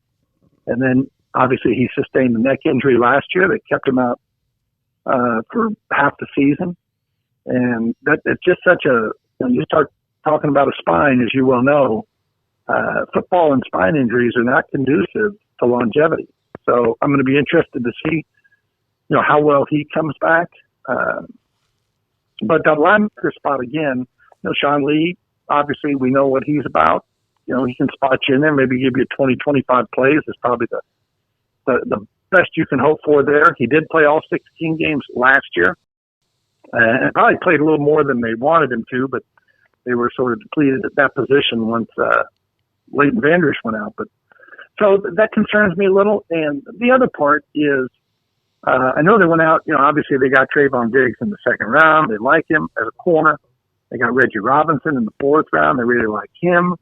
But I just think it's a big leap of faith to say, okay, there's our starting corner, right? Mm-hmm. Just because we took him and we like him. You go back to Mo Claiborne taking 6th overall, and you hate to put Morris under the bus like that. He's still playing. He won a Super Bowl in Kansas City last year, but they traded up. They traded their second round pick and traded away their first to get up and get him. Or switched spots in the first round, and he, for whatever reason, he didn't become the player that they thought he would be. So the bottom line is, while you love the draft, you love all this, we're penciling all these guys in as starters, and we haven't seen them take a snap yet. I used to love Parcells because anytime anybody talked, as you guys well know, about a young player and said, well, this guy looks like he's having a good camp or whatever, he would always, you want to get the anointing oil out for this guy? Well, you want to send him to Canton right now? So I'll never forget the game. Of course, he said that, with every young player, but I'll never forget this, where his rookie year, which was 2005, Cowboys go to Seattle. I believe it was their first preseason game, but we're in Seattle anyway, and it's preseason. I believe it's the first one, but DeMarcus plays about half the game, has 2 sacks, has a strip fumble, has an interception, has a fumble recovery. I mean, you couldn't have had a better start to your career, whatnot in the preseason, and Brady just said, whoa. I always say guys kind of announce themselves, and he just announced himself like, hey, I'm going to be a player in this league. And after the game, Parcells naturally, what do you guys want to send this guy to Canton? No. One half of a preseason game. As it turns out, we are sending him eventually, right? Yeah, absolutely. So, Babe, they're sitting there last week, and they've got that 17th pick, and the board's falling pretty well for them, and they find themselves in the ideal spot of Devon Chasen's there. We've heard a lot of talk about him in the build-up, but so is CeeDee Lamb, and so are a bunch of other guys. They go CeeDee Lamb. How surprised were you, if at all, by the pick? What did you think of the pick, and how do you see CeeDee Lamb fitting into things? Well, I had said before, I kind of considered wide receiver a position of need, not as needy as they were at cornerback, but I felt like, number one, you play with 3 receivers 70 to 80% of the time, right? And they really only had 2. The other part is if Amari or Michael Gallup gets hurt, you're down to really 1 legitimate wide receiver. Now you're just back to where you were for the first 8 games in 2018 before Amari Cooper got here, when they just couldn't do anything really through the passing game. So I felt like it was a position of need. So when they sat there at 17 and CeeDee Lamb was there, now I'll be honest with you, I did not know that they had him as their 6th ranked player on their board. So, but I was like, whoa, man, CeeDee Lamb is still there.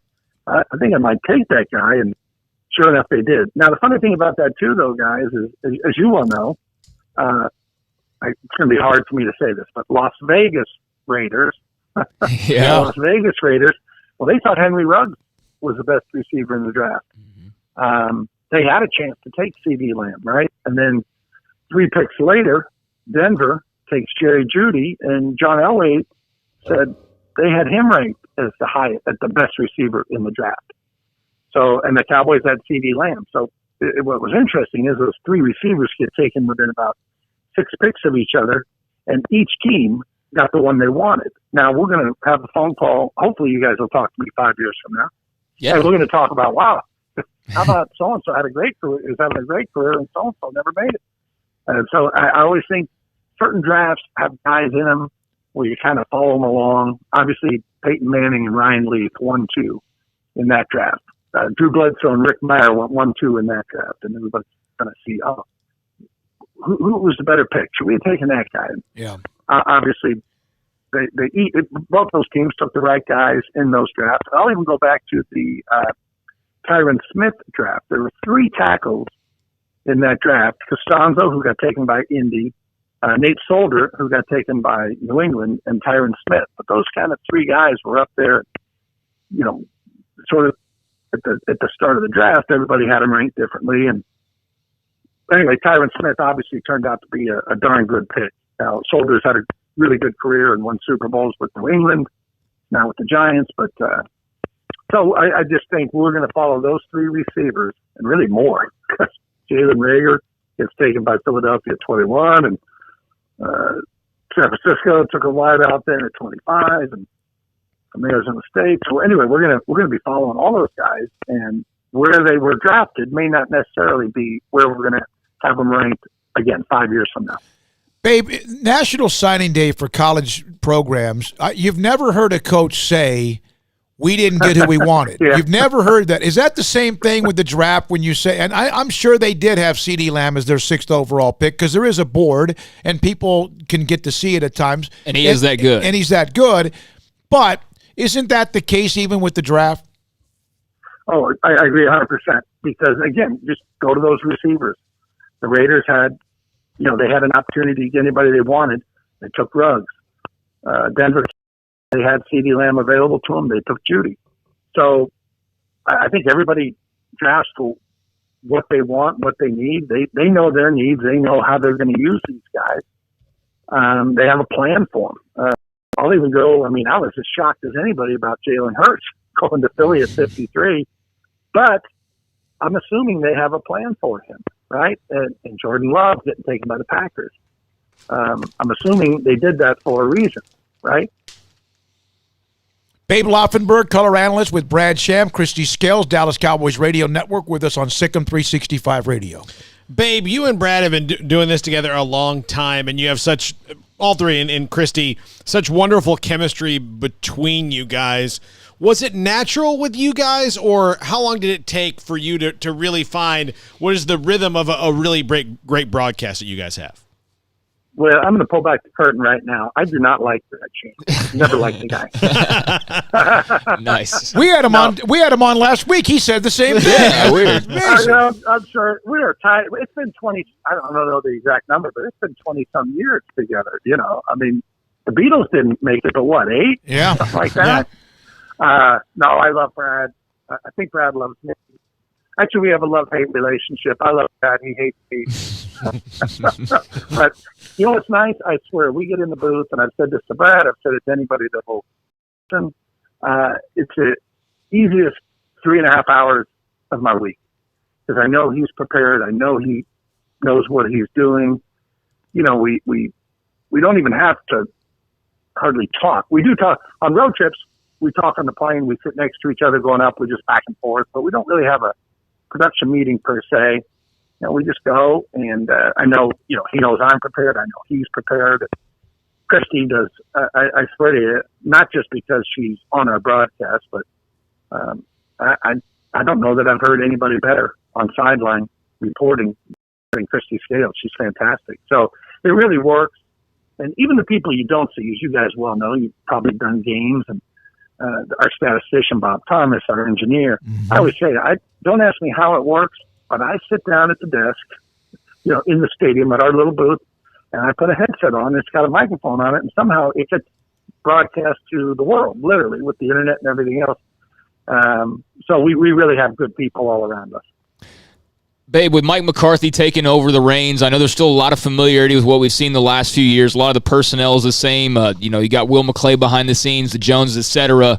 But the staff is different. And just your initial impressions of McCarthy and how this started off. I know it's, we haven't had the opportunities for OTAs or too much in-person interviews or things like that. But just your initial impressions of McCarthy, and what do you think the biggest differences will be that people notice next season versus what they've seen the last several years?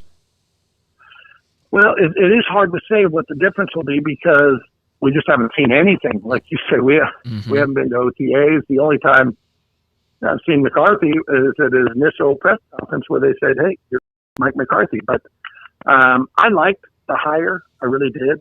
At the time, even before he was hired, so it wasn't like they hired him and I said, "Oh, good hire." I thought he's the best guy out there. Obviously, he has a track record, and things get stale for everybody, I think. So his tenure didn't end the way I'm sure he would have liked it to, but I do think that happens. it is a bit of a marriage, especially with your quarterback when you're to the coordinator and play caller. And, Aaron Rodgers and McCarthy seem to aware of each other by the end of it. But that doesn't mean that you coach. Like I always say, these guys like that, when Parcells got here, fill in the blank, they didn't forget how to coach, right? People talk about the game passing people by. I really don't buy into that.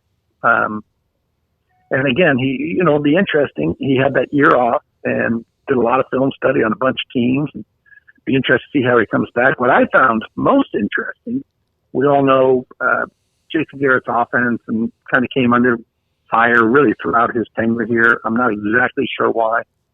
They led the league last year in total offense, and I know numbers can be manipulated or whatever, but when you're the number one offense in total yards, you have the number one offense in yards per play, you're second in third down to only Kansas City, you're second in big plays. I mean, all the numbers were right up at the tip top. And what I found interesting was, here comes McCarthy, right? Offensive guy. And he looked at it and said, we're going to keep this offense, and we're going to keep this coordinator and this play caller, Kellen Moore. So I found that pretty interesting. But I give McCarthy credit because a lot of coaches, they want to come in, they want to use their terminology, they want to leave their footprint on everything. So I give him credit for just taking a look and saying, hey, this looks like it's operating pretty well.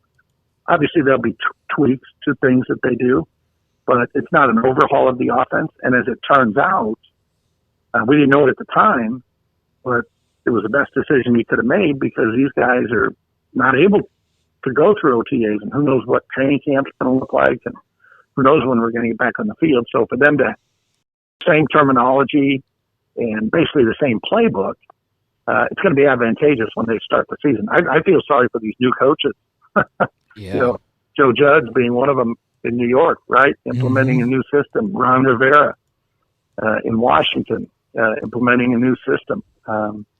And that's going to be difficult because, again, we don't know. Obviously, no one does, but are they going to have a 3-week training camp and start playing games? That probably is a real possibility.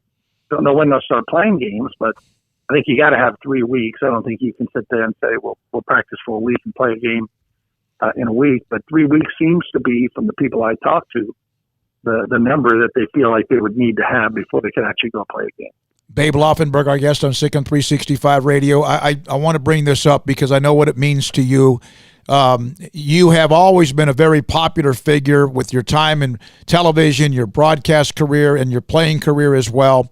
How amazed have you been about the outpouring of love for you and the family because of the story of your son, Luke? That's good. Now you're choking me up, Smoke. And I'm looking at a photo of him as we speak. I'm at my desk, and he's all around me. He's with me still. But it really was amazing, I will say. And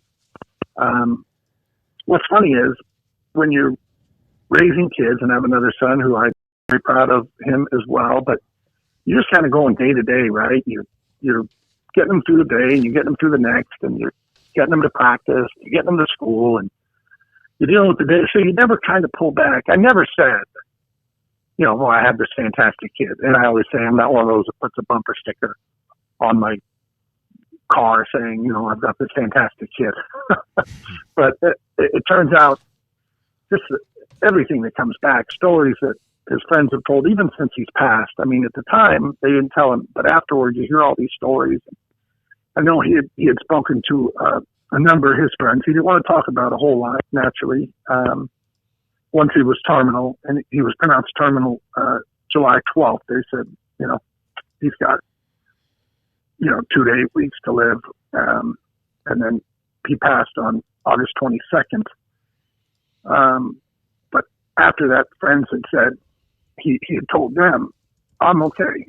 I'm worried about my parents. I'm worried about my brother. And to go through, I apologize, but to go through what he went through, and you would not believe the amount of physical pain. And he had it the first time and, kind of beat it, if you will. It was pronounced cancer-free, then it came back. So he had through difficult times, and the pain he went through was incredible.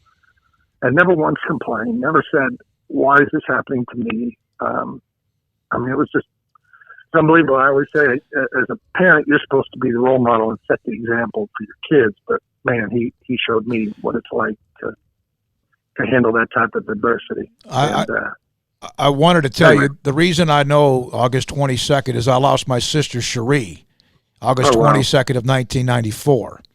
So you'll never forget the day. No, you don't. You never forget the call, the day, the moment, and anything else. And I hope you don't mind me bringing it up because it's an amazing, inspirational story, and you post things on him, and it does. It's fantastic the way that we continue to see how he lived his life. I want to say, babe, in a world where so much of what we see on a daily basis now is just ugliness towards each other, especially on social media, the positivity that I've seen from you and then from the people that respond to you on social media is one of the most beautiful things I've seen over the last couple of years. So even though you are not thinking about some random guy in Waco, Texas, just know that the people are paying attention to that and that it's good to have, even in the light of a tragedy, some positivity and some beauty coming out of it. And you've definitely provided that.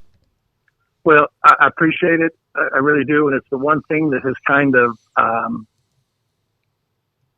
I don't want to say soften the blow because nothing will ever soften the blow, but just to hear the stories, it really warms your heart when people come up to you and say, I swear I cannot tell you the number of people who said he has inspired me.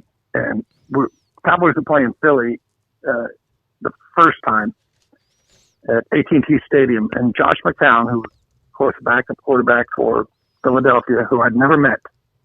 I'm on the field, on the sideline before the game, and I'm actually talking to Howie Roseman, the Philadelphia general manager, who had sent me a card and condolences and that type of thing. Anyway, Josh McCown comes running over, and I thought he was looking for Howie Roseman or something. And he comes up to me and shakes my hand, and he says, "Hey, I just want to tell you, you have inspired me." And I believe he's got 3 boys. I apologize. Yeah. But he said, "You have inspired us on a daily basis." And here's a guy I didn't know, right, who's in Philly. I know he's a Texan originally. But so those kind of things. And let me just say, it's not me that inspired him. I think he said Luke, but all I do is post stuff. And funny, it's all you have left, as you will know, are memories now. And, it's been, I won't lie, it's been really difficult, as it is for everyone. And if you don't mind, since you brought it up, I would not have done this. And I understand we're trying to raise money for COVID-19 and everything else. No. And everybody's hurting right now. But we do have there is a fight fund that we established at UTEP in his name. So if anybody wants to go on, I'm sure if you put Luke Laufenberg Fight Fund or University of Texas El Paso, it'll come up and the spot to donate. And anyway, again, I know. No, that's good for a lot of people. No, we're gonna promote it for you. We appreciate it. We've had people coming in on social media and others that want to say thank you and appreciate you, and also your feedback and your story and the story of Luke as well. Hope to see you sometime soon if there's ever football again, whenever that might be, and you on the sideline as far as at training camp or whatever else and in the booth. We appreciate your time, babe. Well, I appreciate you letting me tell Luke's story. And here's what I ask of you guys. Okay, next time you go to the Czech Bakery in West to get a dozen cinnamon rolls, just pass that up and donate it to Luke, and it'll help everybody, right? Yeah, there you go. You want to? Absolutely. Okay. Yeah, absolutely. Great talking to you guys. Stay safe down there. Thank you. Thanks, That's man. Babe Laufenberg. Broadcast with Brad Sham, Christy Scales, Dallas Cowboys Radio Network, longtime player in the NFL, played with the Redskins, the Chargers, Cowboys, Saints. You think about this. He's at Stanford and John Elway shows up. He's a backup with the Cowboys, and here's Aikman, right? Yeah. But he's phenomenal. And he's got a tremendous sense of humor, and he had to follow somebody that was a powerful figure as a color analyst in Dale Hansen. Oh, yeah. And Laufenberg has done an amazing job. He used to rock one mean mullet back when he was with the Cowboys, too, if you remember that. No question. When we come back, Drew Pearson, the original 88, his thoughts about CeeDee Lamb and much more, SicEm365 Radio. Ideal MRI, I got a call today from Al asking me about, hey, we want to take you through the process of what we have with our business. in the Central Texas marketplace with IdealMRI.com. Dr. Rob Maxey knows I've told him, I said, I got a shoulder that's been kind of a little bit weak. And he said, hey, do you have anything that we could take an MRI of? I mean, you always hope no. But I said, what the heck? If they want me to go through the process, and I will. At Ideal MRI in the Central Texas marketplace. And they actually called me up. They said, what day do you want? They didn't tell me what day that they have available. They asked me what day I wanted, and that meant a lot to me. It's a small family business right here in Central Texas, maintaining high quality in today's world. Of course, the cost of health care has never been more important. There are still significant illnesses and injuries occurring despite what everything is focused on with COVID-19. That's why Ideal MRI is open and here to serve you through the difficult time and offering you premium MRIs just like a hospital with state-of-the-art technology and also absolutely elite specialists. You pay less. You'll pay sometimes thousands of dollars less. At Ideal MRI, they accept most insurance, no hidden costs, no bill that you get in the mail later on. Ask your doctor about Ideal MRI. You can schedule an appointment safely from home. Go online at IdealMRI.com and continue to follow what the CDC guidelines are saying about practicing social distancing, although phase 1, of course, has hit here in Texas. Stay home, but do it and be safe. And we can all do this and get through it together at IdealMRI.com. Let Camille Johnson Realtors guide you seamlessly through the process of buying your dream home or selling your current one, commercial, farm and ranch, or residential. Camille Johnson Realtors can smoothly and successfully lead you through any transaction with a team of 24 experienced agents who are excited about serving you. Camille Johnson Realtors services the entire greater Waco area. If you're in the market to buy or sell, contact Camille Johnson Realtors, 104 Midway Center in Woodway, or find them online at www.camillejohnson.com. Camille Johnson Realtors, elegant, charming, warm. Welcome home. Waco, Texas, a place with its own unique history and a future bright with promise, full of remarkable growth and opportunity. And what makes it all work is its people, families, raising children, growing businesses. Wacoans are hard workers with a passion for what's, and we're proud to be from here, helping Waco to grow and prosper. We are the First National Bank of Central Texas. Familiar faces making local decisions. Member FDIC, an equal housing lender. In this day and age, you must be able to change how you do business. Think outside the box to ensure that you service your customers. And at Waco Custom Marketplace, we've created our own drive-thru for your Monday, Wednesday, and Friday shopping needs, 10 a.m. to 6 p.m. So you can still order and enjoy from our great butcher shop and bakery, including 2 pounds of 8-ounce salmon fillets for $24.05, 2 pounds of 4-ounce catfish fillets for $4.90, sliced ham or turkey, American cheese and smoked sausage, fresh chicken breast, 3.5-pound whole chickens, sliced bacon, boneless pork chops, 80/20 ground beef, 4 pieces of sirloin steak or 4 pieces of ribeye steak from $19 to $35, marinated beef or chicken fajita meat plus a loaf of bread, fresh carrots and Idaho or red beef potatoes or white onions, pinto beans and white rice, flour tortillas. So the great product, customer service, and tradition continues at Waco Custom Marketplace with a drive-thru only Monday, Wednesday, Friday, 10 a.m. to 6 p.m. Waco Custom Marketplace, 425 Lake Air Drive in Waco. The 4 o'clock hour is sponsored by Boozer's Jewelers, The Wedding Ring Store. The Wedding Ring Store, specializing in custom jewelry and repair, all in-house. Riverbend Liquor and Wine has their easy-to-access drive-thru open and convenient and clean in-store location on the corner of Lakeshore Drive and North 19th Street in Waco. Riverbend Liquor has the best and most extensive variety of craft beer selections in Waco, with Crown Royal Peach stock right now and Balcones whiskey, including single malt, hot still, baby blue, French oak, rye, and brimstone. Riverbend Liquor and Wine, family owned and operated, and a hidden gem in Waco on Lakeshore Drive and 19th Street. And find out more on Facebook and Instagram.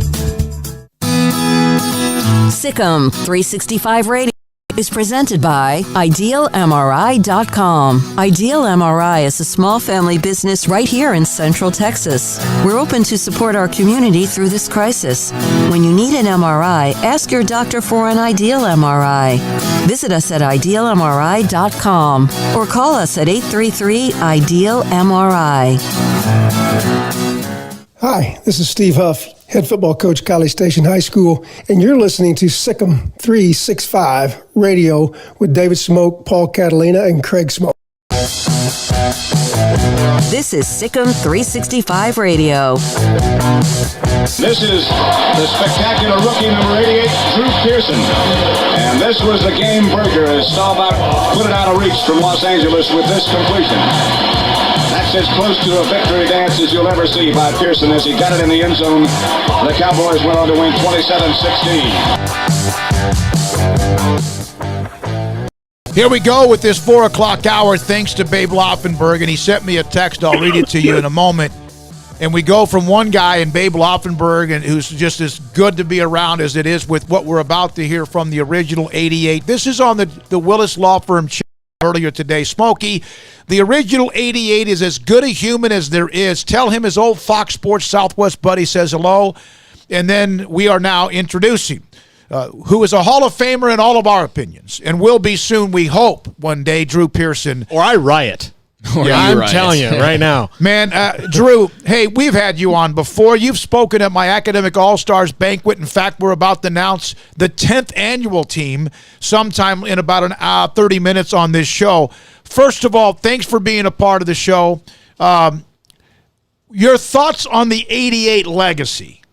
And when they give that out, what does Drew Pearson think? Well, first of all, guys, thanks for having me. I hope everybody's staying safe and healthy. Tough time we're dealing with, but, as everybody's saying, we'll get through this, just like we get through a lot of stuff that's put in our... But anyway, as far as that 88, I wasn't surprised. I was somewhat surprised that he gave it to CD, or anointed CD with that. I think he understands that there's a sort of legacy that works with that number, and it's based on a certain narrative, and that narrative was based on what I did as a Dallas Cowboy, and when I retired, called myself the original number 88. And then Michael Irvin comes along, and I'm working for Channel 5 up here in Dallas. Scott Murray sent me on assignment to DFW Airport to greet Michael Irvin's plane coming in from Miami after he just got drafted. And we had a private interview, and, Michael said, Drew, they anointed me. They want me to wear number 88. What do you think? Is that okay? I said, well, Michael, first of all, it's not my number. Second of all, if you do wear it, don't do what I did in it. Do more than I did in it. And you saw what Michael did, Hall of Fame career, individual, 3 Super Bowls, team-wise. So he took it to another level. And because of that, it created a tradition. It created a legacy. And then Dez comes along, and he takes it in the first 4 years in the league. He's living up to what it takes to wear that double 8.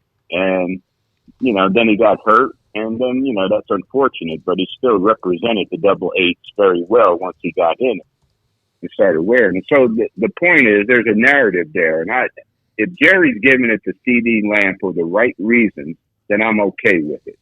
If he's giving it to CD Lamb, from what I hear, because of a friend of his passed away from the University of Arkansas, a former teammate whose name was Jerry Lamb, who wore number 88. And if he's giving it, going away from the narrative to give that number to somebody, then I'm not for that. But at the same time, if that's what he wants to do, then I respect it. Drew, I've always thought there should be a ceremony with all you guys together, almost like a British knighthood for the 88. Well, it's so funny. That's the only number they treat that way. Mm-hmm. Even with Jerry's thinking, no matter what it is, he knows that number's special. Okay, he talks about how special it is. He reserved it, Dez. He wasn't there when Michael first came in, but he reserved that number for Dez. He anointed Dez with that number. He knows the significance of it, but he doesn't treat any other number in Cowboy history that way. 22, Bob Hayes. 22, Emmitt Smith. Wow, both Hall of Famers wearing that number. I thought CD Lamb might be more suited for Bob Hayes' 22 than Drew Pearson's 88 because he's more of that type of receiver. CeeDee Lamb averaged 21 yards a catch last season. Wow. You know, Bob Hayes finished his career averaging. His career average was 20 yards a catch, okay? So I figured he was that more of a game-breaking type receiver than Michael Irvin or Drew Pearson or Des Bryant was. And it's not that we couldn't find the end zone. We certainly did. But, you know, Bob Hayes got there a little quicker than most. You just popped off a pretty good little stat there on CeeDee Lamb, Drew. How much do you know about him? Have you watched him very much? And they've obviously, on paper right now, got a pretty salty wide receiving core heading into next season. Yeah, it's strong. It might be the best in the NFL. Based on what they did last year, the guys coming back, they went over 1,000 with Cooper and Gallup.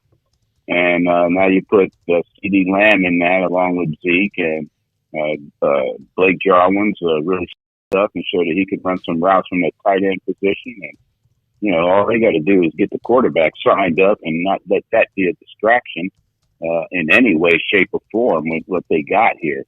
But, you know, guys, last year going into the season, all we talked about is how much talent the Cowboys have. Yeah. You know, they got talent. They got talent. They look better than anybody. But, you know, they still finished, 8-8, you know, and lost on the final day. Couldn't get that over the Eagles to get in the playoffs. And, you know, so talent alone won't do it. You know, you got to have a little more there. And I think the extra, maybe that edge that they need, a difference maker that they need in that locker room is head coach Mike McCarthy. After a while, you know, I guess what Jason Garrett be saying, you know, sometimes falls on deaf ears, especially if you're not having success. That never was the case for Coach Landry because we continue to have success. So whatever he said was the gospel. So we believed in that. But I think after a while, the players had a tendency not really to believe in Garrett or trust him or think they needed to be accountable to him like you really need to be successful as a football team. So McCarthy comes in with a different agenda, a different presenting himself, a different set of guidelines and discipline and stuff like that. And I think that's what the team needs. So with the addition of talent through the draft and free agency this year, you know, I think they're in better shape. But again, they got to go out there and prove it and make it happen. You mentioned that Landry, that was always the gospel because you were there. They had one playoff team non-season in 74. So you always were in championship games and winning. That winning always mean that it's the gospel, or are just certain players not built that way? Well, you know, what you got to do is head coach has to have the respect, okay? That respect is just not given. You got to earn it. Coach has to earn that respect. Coach Landry earned that respect with us. And so, you know, it's something that the players have to embrace themselves. And all we wanted to do was please Coach Landry because we respected him. And the reason we respected him is because, first of all, he played the game. He's been coaching the game for a while. He knows the game. We see his work ethic, which was unbelievable, second to none. And, you know, you see the commitment he has to the game of football, and that's how he earned that respect. And he turned all that into success on the football field. You know, 11 years I played in 7 championship games. You know, I was 1 game away from 7 Super Bowls. And, you know, that consistency of winning, why we were called America's team and why the name Drew Pearson and any other former Cowboy, even a Babe Laufenberg can still get radio interviews.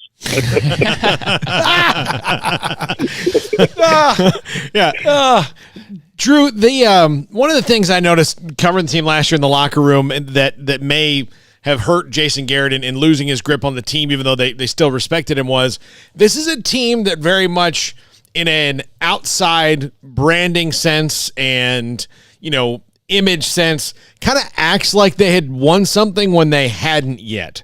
And that's got to be hard for any coach nowadays when a guy can start selling sports drinks on Instagram, which you guys never had that opportunity in your day to stray from Coach Landry to do those kind of things.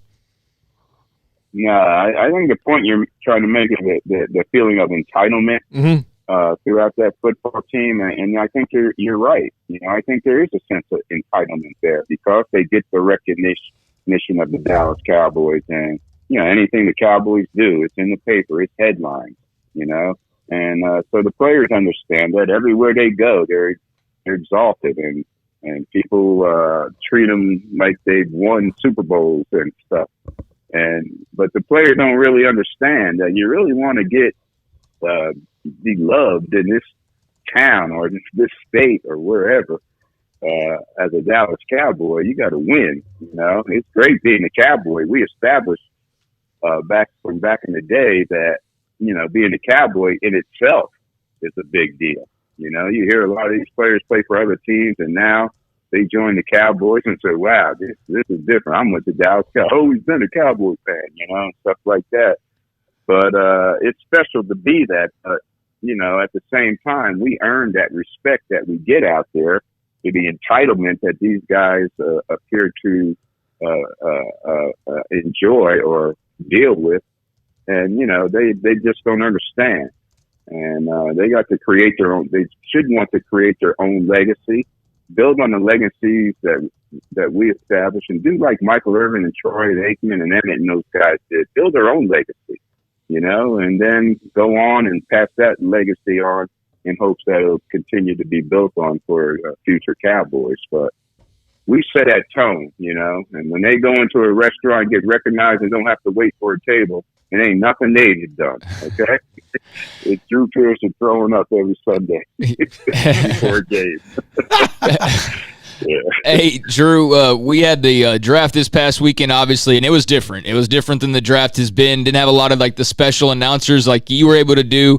And your troll job of the Philadelphia Eagles fans is one of the great highlights from the draft in the last few years. Do you still get Eagles fans backlash from that? Because I found that to be a great moment and one that we were kind of missing this past weekend. Yeah, I still get it. Actually, my son-in-law, and he's pretty lucky he's still there. My son-in-law is an Eagle fan. He's from Philadelphia, and so he doesn't let me forget it. And then he brainwashed his two sons, my two grandsons, into becoming Eagle fans. I get on order merchandise or try to get some stuff for the kids, and I have to order Eagle stuff. And the mailman says, "What is it I'm delivering in your house with Philadelphia Eagles on it?" But I still get it, and but it's okay. That was a moment, and for a guy that wasn't drafted, back in the day when they had 17 rounds of the draft and 450 some players, for a guy not to get drafted and be passed over like that, and then here's 30, 40 years later, that's what you're known for. You're known for the NFL draft, and it really catapulted my brand, so to speak, out there. And it was a heck of a year post that speech. But back in, when I used to do, before all this pandemic, do presentations and speeches and stuff like that, they introduced me with a highlight film and stuff. Now they introduce me with that draft day speech. So it's another moment in the career of Drew Pearson. I know you got to go. You have overcome adversity quite a bit in your life.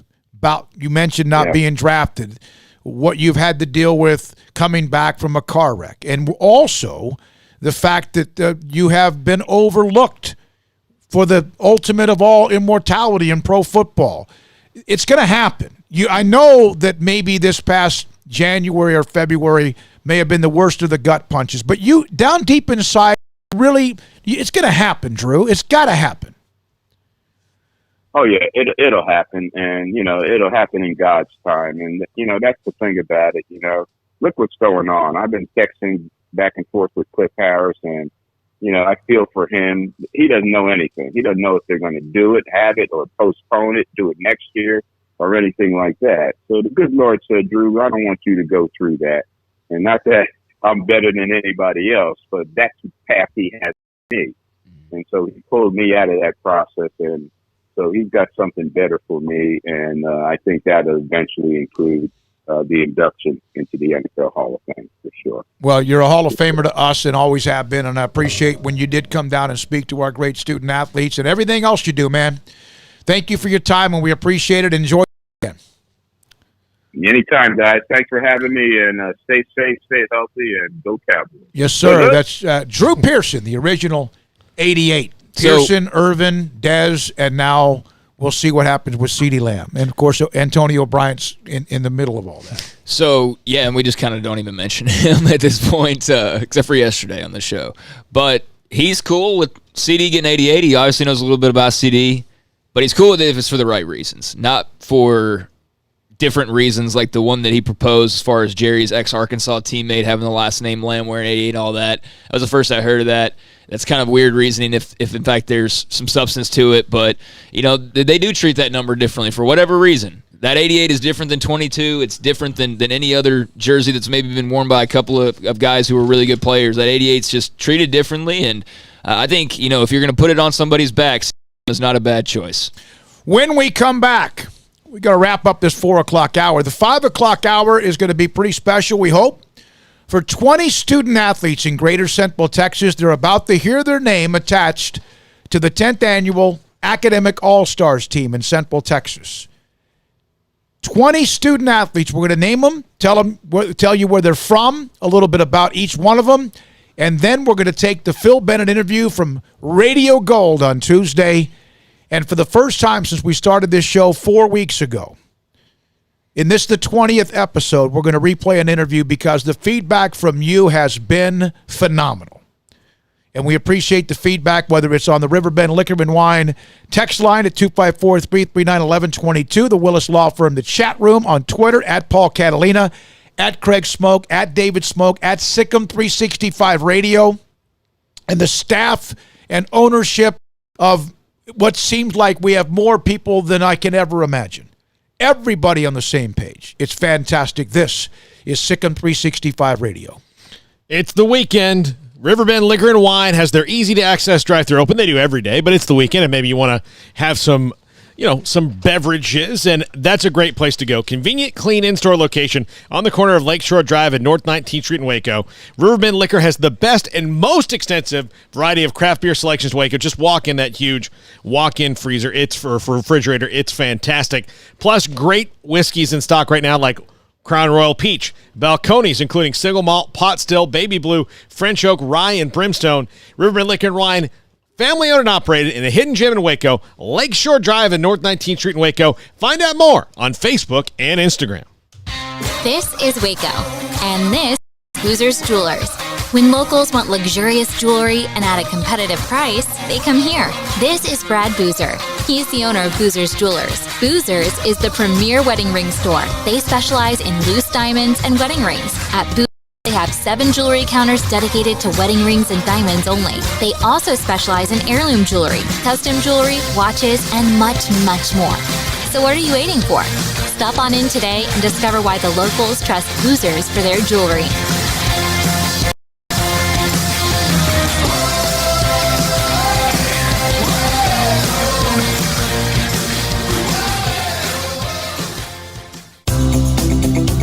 At Ideal MRI, we feel blessed to be a part of the Waco community. We're a small family business right here in Texas. Our goal is to bring down the cost of healthcare while maintaining high quality. In today's world, the cost of care has never been more important, and unfortunately, significant illnesses and injuries still occur. That's why Ideal MRI is open and here to serve you through the difficult time. We offer premium MRIs just like a hospital with state-of-the-art technology and specialists, but you'll pay less, sometimes thousands of dollars less, whether you're using insurance or not. At Ideal MRI, we accept most insurance and there are no hidden costs. We even offer financing. Everything's included in the price, and more importantly, you'll not get a bill in the mail later on. So if you need an MRI, ask your doctor about Ideal MRI. You can schedule an appointment safely from home, online in minutes at idealmri.com, or give us a call, 833-IDEAL-MRI. And please remember to follow CDC guidelines and practice social distancing. Stay home, except for the essentials, and be safe, and together we'll get through this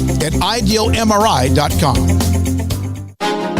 Texas board-certified personal injury trial lawyer and Baylor alum David Willis and Baylor alum Parker Willis are ready to help if you or a loved one has been wrongfully injured in an auto accident, SUV rollover, industrial accident, 18-wheeler crash, or were seriously injured by a defective product or recall drug. Call them for a confidential and free case consultation at 1-800-GOT-HURT or visit them at texastriallawyer.com. Principal office located in Houston, Texas. I hate my job, but I don't mind getting up in the morning. I dread each day, but I can't wait to get out of bed. You ask me why, and what I'll say to you is true.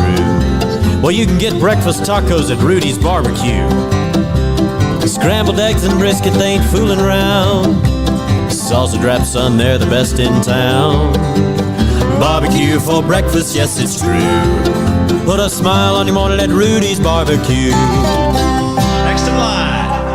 Hi, this is Gerald High School football coach Amos Davidson, and I'm a proud listener and supporter of the all-new SicEm365 radio show. David Smoke, Paul Catalina, and Craig Smoke.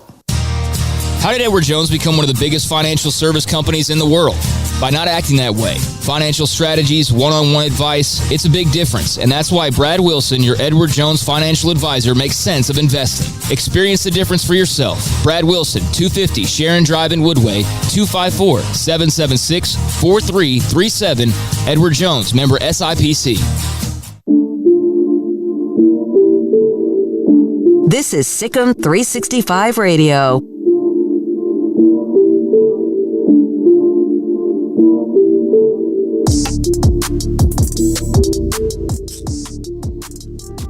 Better grab that microphone before I start a freestyle over here. Yeah. Go for it. No. It's Friday, right? Yeah. Freestyle Friday. Academic All-Stars team released in about 5 minutes. Right, Paul? How long is the next commercial break? It would be actually, depending on how long that we go here, it could be about 5 minutes, or it could be about 7 or 8. So. Next Monday. Are you ready for what we lined up for Monday to close out this hour? Or should I wait? No, say it. This is a good way to fill this couple minutes. At 3:15, Baylor strength and conditioning coach Corey Campbell. 3:30, former Baylor wide receiver Melvin Bonner. 4 o'clock, Tim Brando.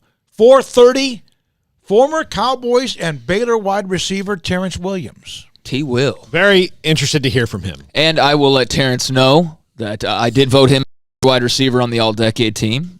And I'm sure he's got some, just the Oklahoma catch alone we can go on and on about, but he's got a lot of great moments from his career. And you heard, who was it yesterday that we talked to? It was Cameron Kaufhold, who were asking him. I said, obviously Kendall and Corey are the automatics in Baylor all-decade talk. They just are, those two. So really it's an argument over who's the third. And Denzel is fresh and new and good. And don't get me wrong, if you voted for Denzel, then by all means, and then Denzel was the third wide receiver on the all-decade team, as a matter of fact. That's all well and good. But Cameron Kaufhold, I thought, brought up a good point of that. Terrence maybe didn't get a lot of the headlines, but he made a lot of plays. And he was, I think, maybe even a little bit underrated, kind of in hindsight, looking back on it. I think so. He will always be known as the catch. He had a billion catches against West Virginia in that game. If they win the game, Nick Florence and Terrence Williams are All-Americans. Yeah, if they won that game, but if that 70-63 game, he had 7 catches. Mm-hmm. That's inhuman, and I'm very interested to hear. I know that it's been a different ride for him the last couple of years, but very interested to hear from him. He is still a very thoughtful and very deep guy.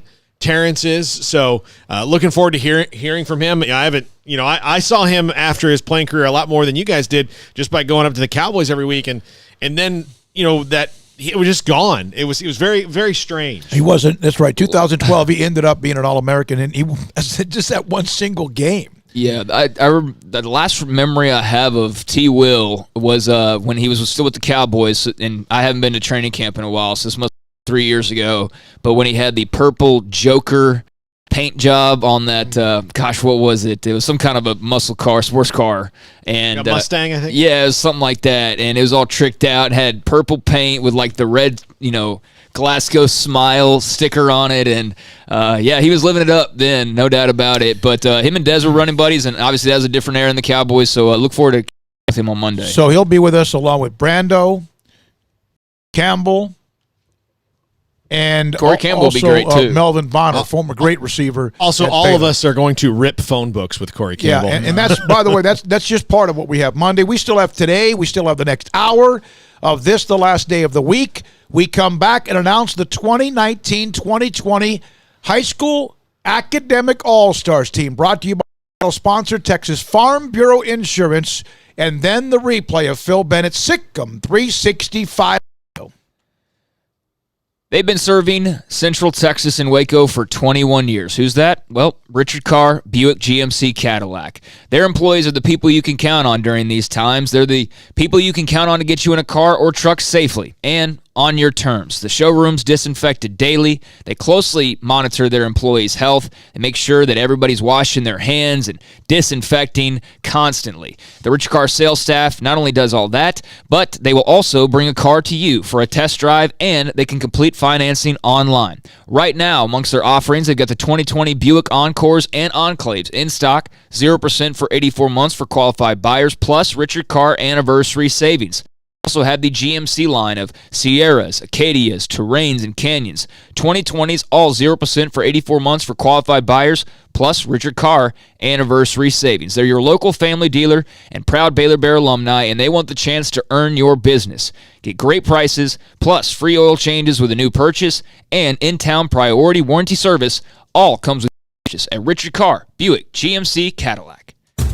Dr. Kent Petty wants you to be the highest performance man you want to be. Are you sluggish, lack energy? Do you suffer from low sex drive? Petty Clinic Low T offers discounted comprehensive lab work to check on your various levels that can make a difference. It's not only time for you to be the man you want to be with higher energy and stamina and improved sex drive, but also the healthiest and high performance man. Screening for cardiac heart disease risk, EKG, cholesterol panel, blood pressure monitoring, testosterone or growth hormone deficiency, male infertility, hepatitis C, and prostate cancer screening. Petty Clinic Low T offers replacement therapy for testosterone or growth hormones, weight management therapy, and nutritional advice. It's not only time for you to be the man you want to be with higher energy, stamina, and improved sex drive, but the healthiest and highest performance man. PettyClinicLowT.com, PettyClinicLowT.com on Old Hewitt Road, just off Highway 84 in Woodward. PettyClinicLowT.com.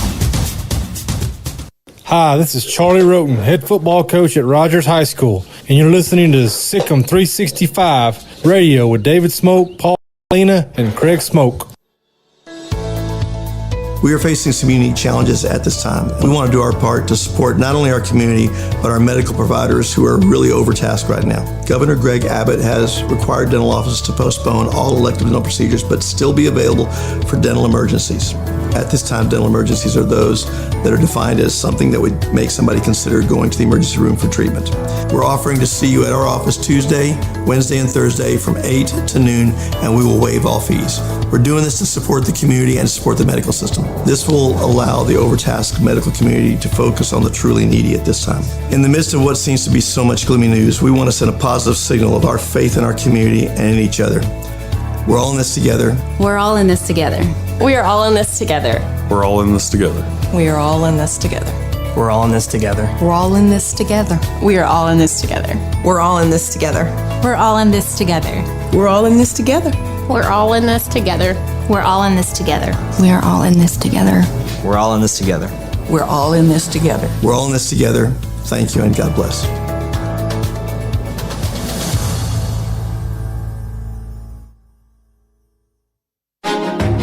Texas board-certified personal injury trial lawyer and Baylor alum David Willis and Baylor alum Parker Willis are ready to help if you or a loved one has been wrongfully injured in an auto accident, SUV rollover, industrial accident, 18-wheeler crash, or were seriously injured by a defective product or recalled drug.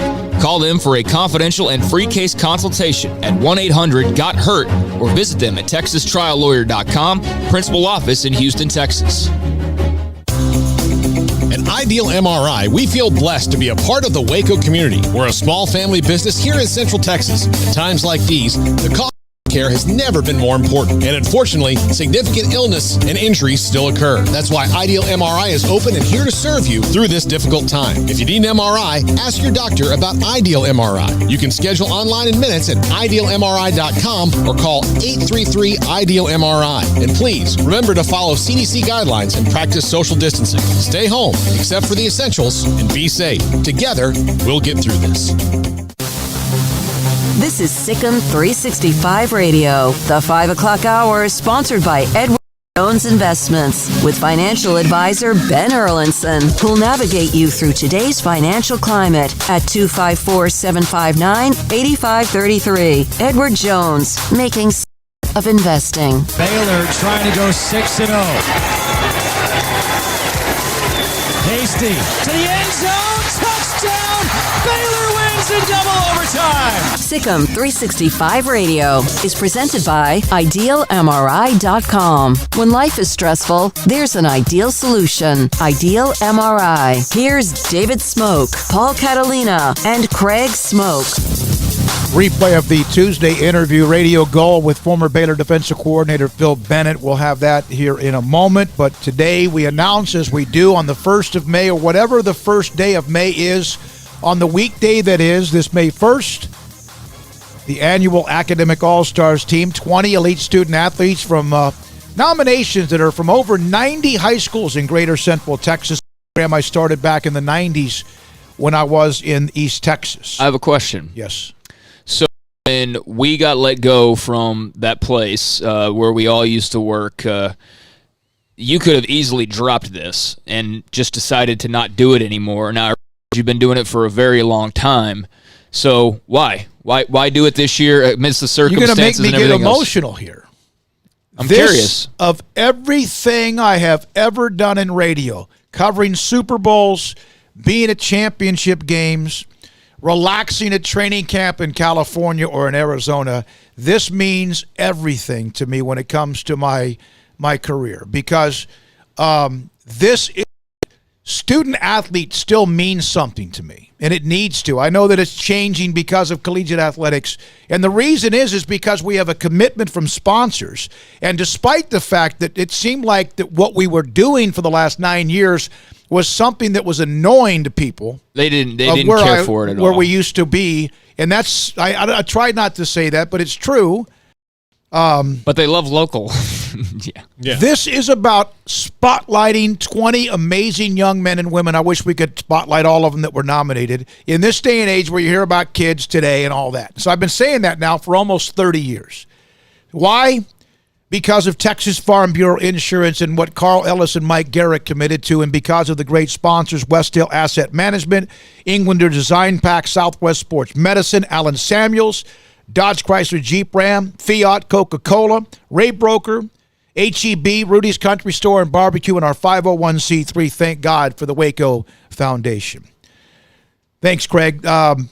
It's just something we should do. And when I arrived here, what was it, Paul, nearly 10 years ago in June, I asked around. There was no academic award that I know of. And if there would have been, I might not have started it. I would maybe jumped into it. But there wasn't. And now you have television stations, newspapers, and much more now have their academic team.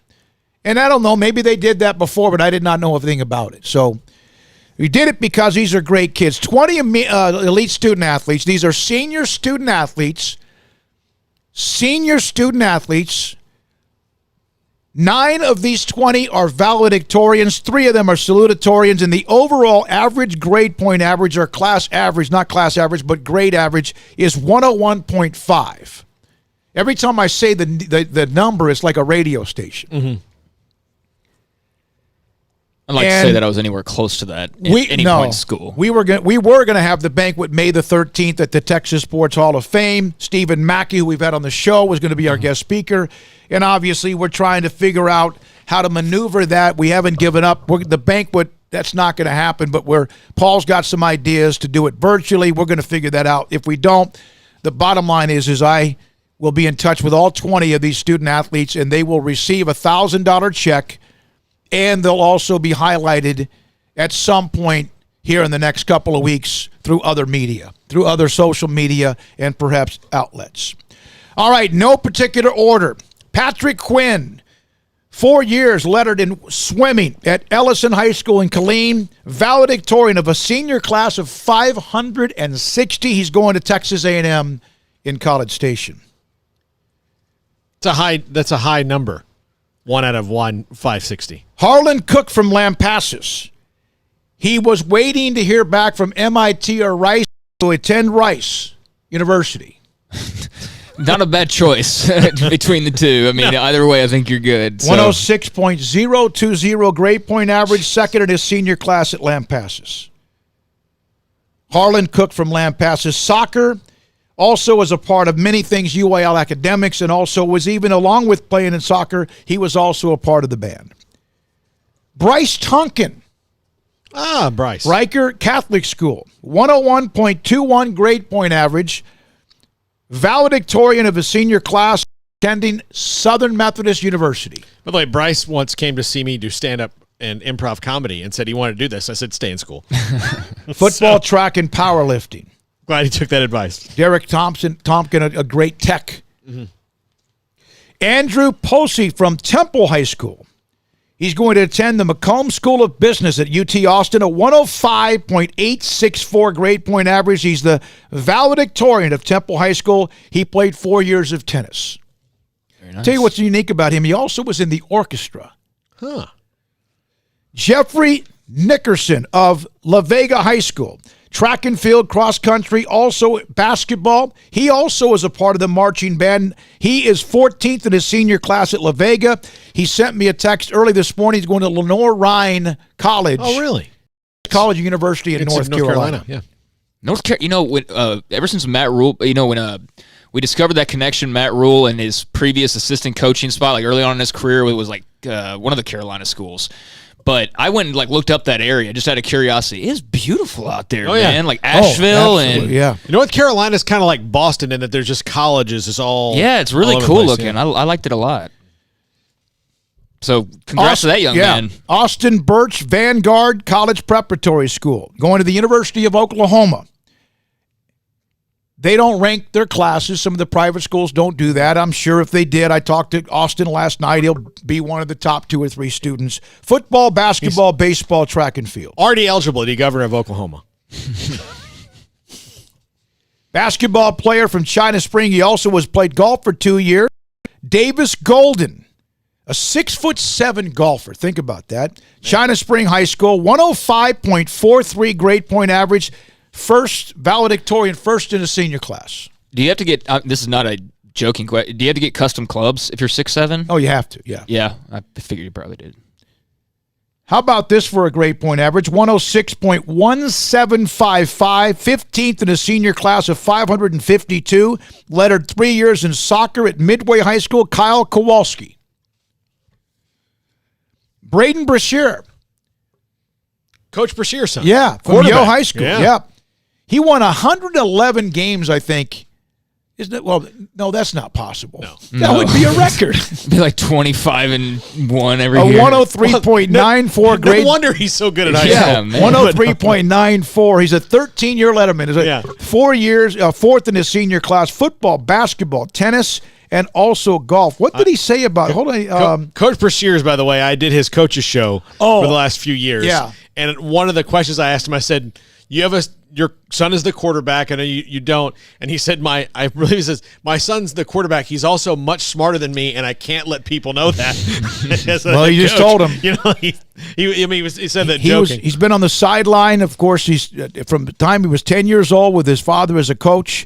Over that time, he saw the Yeoman win 111 games. Yeah. And one thing that you're not including that you typically would at the banquet itself is you're hearing these names, folks, and for those of you not familiar with this banquet or these awards every year, these are incredibly smart young men and women, as you can tell from their grade point averages and the fact that they were not only getting these grades while playing sports, but one thing that you would hear if we were holding the proper banquet is all of the non-sports activities, the clubs they're in, the charities they're involved with, the donation times they've spent, and all of mission that. trips. Yeah, I mean, so many outside activities, camp counselors, all that, and these are truly special 20 kids. If it was just GPAs and schools and the sports they played, it wouldn't take us as long to go through them. No, not at all. Not at all. Clifton's Riley Perry, football, baseball, track, powerlifting, attending Carleton State University, 5th in his senior class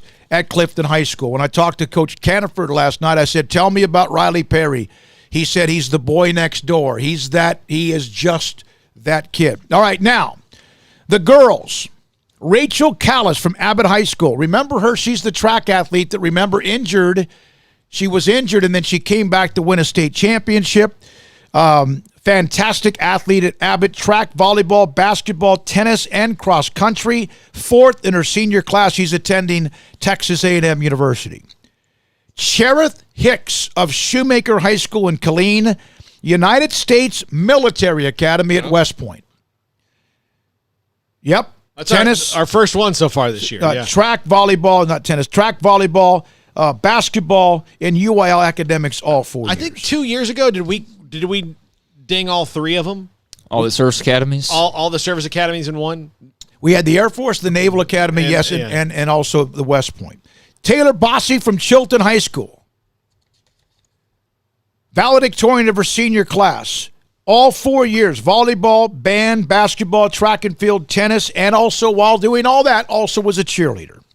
She's attending Tarleton State University.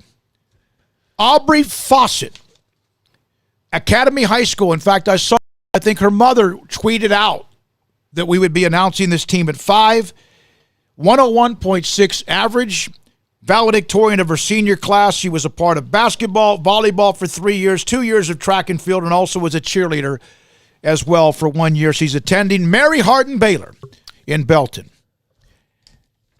Laurel Stiegel from Heiko High School, going to Texas Tech University, valedictorian of her senior class, volleyball, basketball, track and field, golf, and softball. Jaden Gillum, Hubbard High School. The head coach at Hubbard, Russell Anderson, reached out to me back during the fall. He goes, hey, by the way, when it's time to get the nominations out, please make sure to get back with me. And, of course, we send these to the counselors.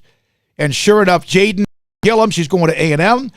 Listen, 4 years of cross country, 4 years of volleyball, 3 years of basketball, softball, 4 years as a cheerleader, and 3 years in track and field.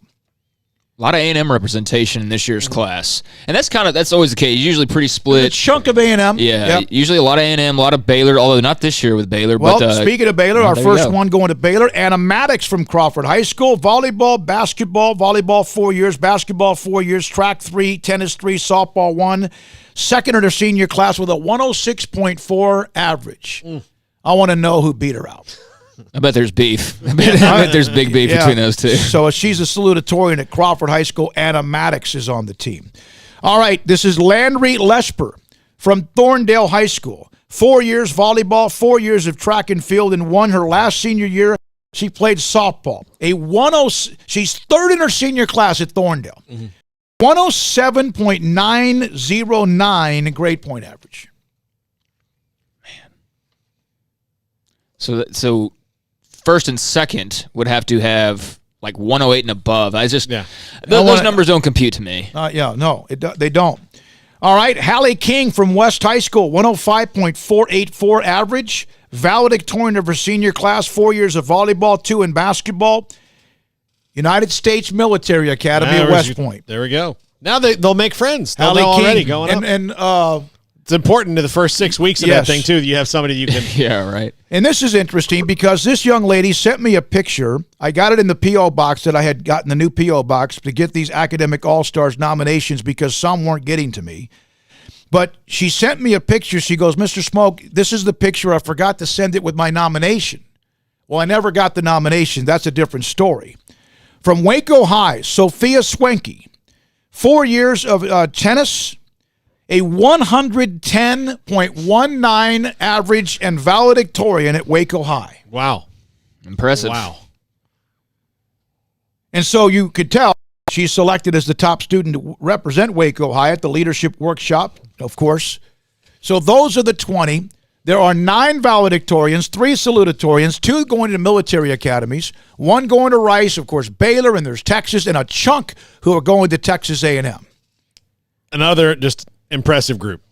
Yeah, really impressive, and it's again we're not even including all of the other activities outside of athletics in the classroom. But I mean, you hear somebody who's playing 3 different sports for 4 years and also bringing in a 107 GPA overall. I mean, that tells you enough. But then also realize that that young lady or young man is also probably donating tons of time to their local church or to food banks or to whatever mission trips like we were talking about little a few moments dribblers, ago. Yeah, all that. So I mean, just really, really impressive young men and women that deserve to be applauded and celebrated as well. So glad to have their names out there. Absolutely. Thanks especially to Hal Whitaker from Englander Design Pack. He was part of the donations. I mentioned Texas Farm Bureau Insurance with Mike Garrick.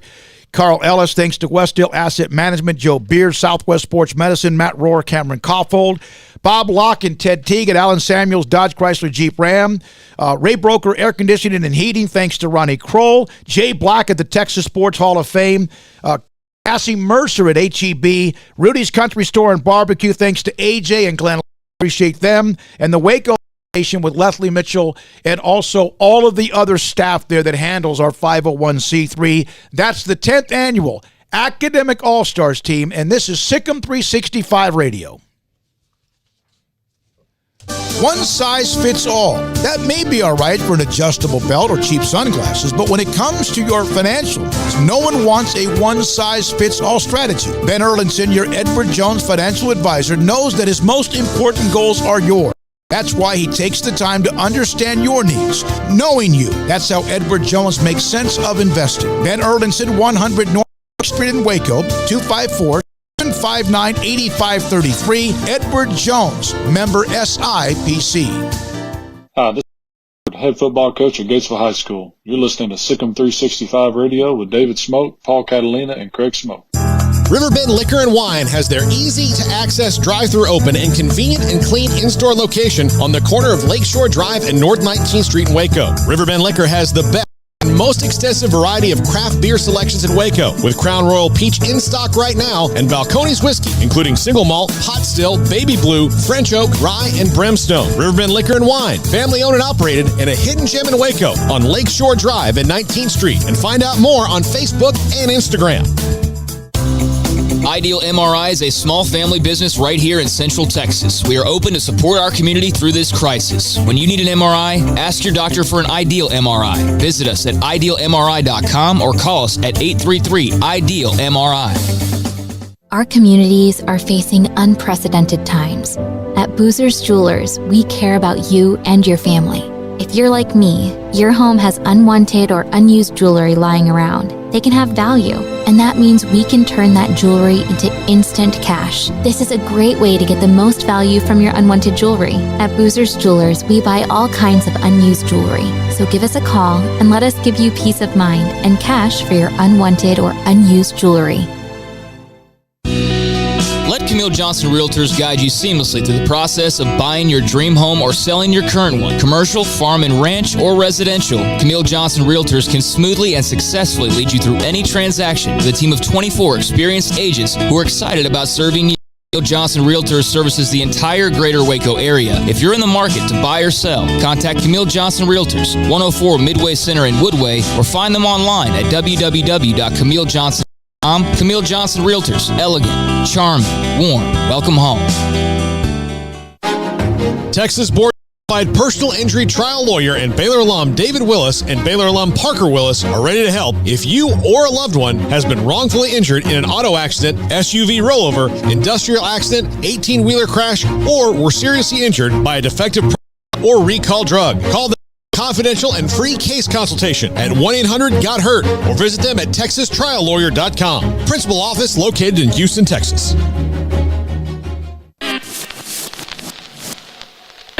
This is SicEm365 Radio. This segment on Baylor Athletics on SicEm365 Radio is brought to you by Buick GMC Cadillac, located at the Imperial Drive exit off Loop 340 in Waco. Proud supporters of all Baylor Athletics. We're now joined by is a great friend of the show. Have stayed in touch with Phil Bennett over the last 3 or 4 years, and he is live on SicEm365 Radio. Coach, and you'll always be Coach. How you been handling all this downtime? You know, I'm about ready for the virus to go away and us get back to living. Well, so let's do this. You and I shared a conversation. It's been a little over a week ago. SicEm365 was going to release their all-decade defensive team. And you and I, I kind of traded back and forth with you, and it really helped me kind of get focused. But I sent the team to you overall, without getting specific yet, but overall, how did the staff do? I thought they did an excellent job. Just a couple of guys that I look at that were so instrumental that maybe didn't get the credit they deserved. One of the guys I mentioned to you was Bo Blackshear. Bo was as good as Billings was, which he was. Bo was a great compliment to him. And he wasn't on it, but I thought y'all did a great job. A lot of, as I told you, it just looking at it and just remembering each of those guys' stories, it got me very emotional. Well, you want to go over them a little bit? Yeah, absolutely. All right. So, one, you guys also recruited some of the guys that just got signed or drafted over the weekend, so there's connections there as well. Let's start with KJ Smith. KJ was from Frisco Centennial, and he was a kid. He wasn't getting heavily recruited because he was 6'2". He wasn't your 6'5", 6'6" guy. And Ronnie Mullins was his coach, and we went to see him. Chris Acuff and I went to see him, and we were sold on him. It was over, and just had a wonderful mother and dad, and just a really, really good football player. I tell people the last play of the Cotton Bowl, the guy, I think he's playing with the Titans, the offensive tackle for Michigan State, literally had him by his neck, holding him with the official watching, and didn't get a call. But he's a stud of a player, and ended up, unfortunately, getting injured late. It was Jack, I think, just signed with the Browns. Andrew Billings is someone everybody in Waco knows. Coach, I really would like to hear, because I've heard this story before, but Andrew committed on our radio station. I remember. And I would like our audience to hear the story of what was going on in your office, because you guys thought he was going to TCU. Yes, we did. As a recruiter, you always want to, you think, you try to rationalize and you try to make it better. And someone he had called him, and he said, "Coach, I just think that TCU is my best spot." That thing. Sometimes when you're too close, and he wanted to get away. He wanted to get away a little bit. He had an unbelievable mother and dad. They were very involved, and Art, myself, and Acuff, we were very involved in recruiting. And Art comes in my office, and he's damn near in tears. And I said, "Coach, we got another guy. We'll be okay. I'm trying to rationalize." And I'll never forget this. Of course, we had Ahmad Dixon, and Ahmad did so many good things for us. And Ahmad was happy at Baylor, and he was a local. And Ahmad had called him. This is a true story, and sort of y'all. I think you guys thought he was going to TCU also. Mm-hmm. I know Gary Patterson did. And then we're sitting in there, and I'm in my office by myself with the door shut, and I could hear it, the other people, and I'm sitting there. I said, "I don't want to listen." And then all of a sudden, everybody was crazy. And, as Andrew told me, the coach, it just sort of hit me. Ahmad called him right when he came into y'all, right outside of the office, the studio. Mm-hmm. And he said, "Coach, I just knew." I said, "I can't go to TCU. I've got to go to Baylor." And what a player he was, and he is, and a wonderful kid. Coach, elsewhere on that defensive line for the all-decade team, in addition to Billings and also KJ Smith, Sean Oakman, part of the all-decade team. Obviously an incredible story, what he's gone through the last few years and what he's bounced back from. But I got to think, Coach, and I have a question for you later on, who is the most maligned or dissected player, but I would have to imagine Sean was up there because he got so much attention and so much attention was paid to him constantly. But your thoughts on him making the all-decade team? Yeah, Smokey and I talked about it. A lot of people, he was more looks than play. And the truth is, he was a dominant player. People did so many, it freed up so many people. I remember when we beat Oklahoma State up there, they had like 2 or 3 guys assigned to Sean. And he was a guy, he was a raw guy. He wasn't a guy that had played a ton of football. And when we got him, and he just got, Chris Acuff did an unbelievable job with him. And he just got better and better and better. And it was just, and I don't think his career's over, but it was so disheartening that he got off track. And because I do believe, after 14, when we won the Big 12, he very easily could have been a top 2 or 3 round pick. And he decided to stay because we'd all talked about it. We thought that he needed to develop a little bit more.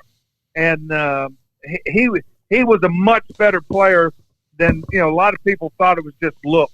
They called him a bus player. I remember somebody said he's a get off the bus first.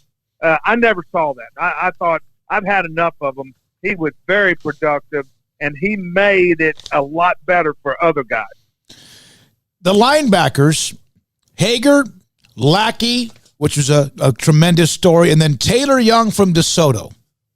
Hey, they're not any better, as good as I've ever coached. And I've had Hall of Fame guys, good at all 3 of them. I mean, they had the one in every one of them had the one intangible that you want is they could get to the ball and they could get to the ball without wasting a lot of steps. All 3 of them, tougher than nails. And just now the other thing, other than Bryce 6'2", Eddie was 6 foot. Taylor, I used to give him 5'9". He's probably 5'7". I still remember when I brought him in. He'll tell you this story. I brought him in at the school. I kept watching him, and I kept telling myself, I said, I can't offer this guy a scholarship. I'd get laughed out. But finally, I went and watched him practice one day, and he was by far the best player on the field at DeSoto. By far. And when I brought him in, I remember Art looking at me like, holy cow, But after the first, when he got there, Art told me, he said, God, Bennett, he's everything you said he was. And just like I said, they also had that it factor. Eddie Lackey, unbelievable story. Went to a Division III school, and in Michigan, came back to the junior college at Riverside. I go in there, they have 3 linebackers that are all getting recruited by everybody. Eddie was committed to Hawaii. They have the kid that played for the Cowboys that went to Texas Tech. Another one, Williams, went to Nebraska. And the coach told me, he said, Lackey's the best player of all of them. And he came to the game we won. We beat Texas. That was a cold, rainy day. Him, his father, and his mother came to that game, and I said, "Can you flip?" And you might want to ask him this, but I think Dave Aranda was recruiting. He was. He absolutely was. I think that's who because Dave called me and he said, "Man, you stole one of my guys," and phenomenal player. I mean, had he not hurt his shoulder, I've told many people this, he would have been. I mean, Eddie could run 4.5 or better. All of those kids could fly. And, it's funny. Those guys at Texas used to ask me, they said, where do you find these kids? And that's one of the things that we did. We were able to, we searched high and low, finding guys, and they might have been an inch, a little bit light, but the common denominator, they could play and they could also run. We didn't take anybody who couldn't run. And Eddie could run. Phil Bennett is our guest. Again, the all-decade team has been released. The defense team released on SicEm365 Radio. The Baylor segment brought to you by Richard Carr Buick GMC Cadillac. Baylor Bear Hotline from Richard Carr Motors, doing everything they can to help you during the difficult times, and they're open just off the Imperial exit off Loop 340. Paul? Now, the nickelback is Blake Lynch, a guy I know that you didn't get to coach very long, and when you were there, he was on offense. But I've always got the feeling, I didn't know this, just knowing you, Coach, I had a feeling that you were trying to, switch him to defense from the time he got on campus. Hey, I told him when we were recruiting, he was in Troop, Texas, and his coach at Troop was a dear friend of mine, lifelong friend, Dennis Alexander, which you know, Smokey. Yep. And then he and he had his mom, his little sister, and I go there. The coach at UTSA was there, and we ended up. And I was laughing. I said, "You know, you're going to end up with me." And when I was there, of course, he was a great offensive player too. But I kept looking at Blake. I said, "Man, you are the perfect will or what we call our bear backer." And Phil Snow, put him there, and the rest is history. I think he will have a legit chance to play for the Vikings. I talked to the assistant general manager, and he said, "Is he tough enough?" I said, "Absolutely." I mean, in high school, he played quarterback, running back, receiver, DB. He played everything.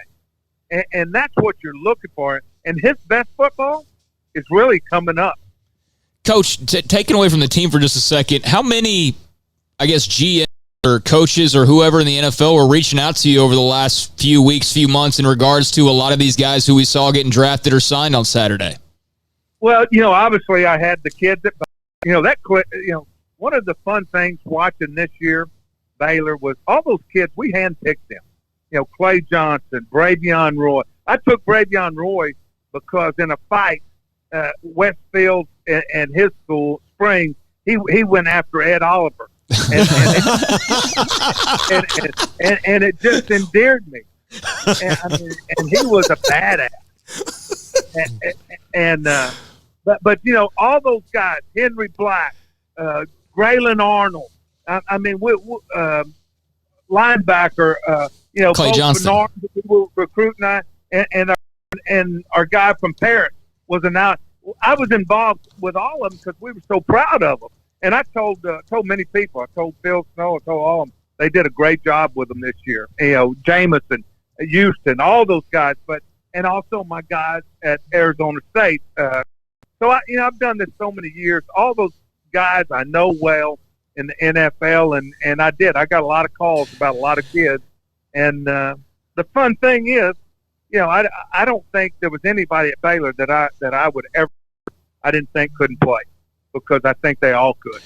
One of the interesting parts is we weave it out of this almost like a documentary, and we'll get back to the team itself. Phil Bennett with us on SicEm365 Radio, is that you and I, when I've spoken to you and Phil Snow and some other coaches, whether it's Matt Rule or others on the staff that has been there the last 3 years, you guys ended up having a pretty good relationship, sharing information, and they reached out to you to help them a little bit on occasion, didn't they?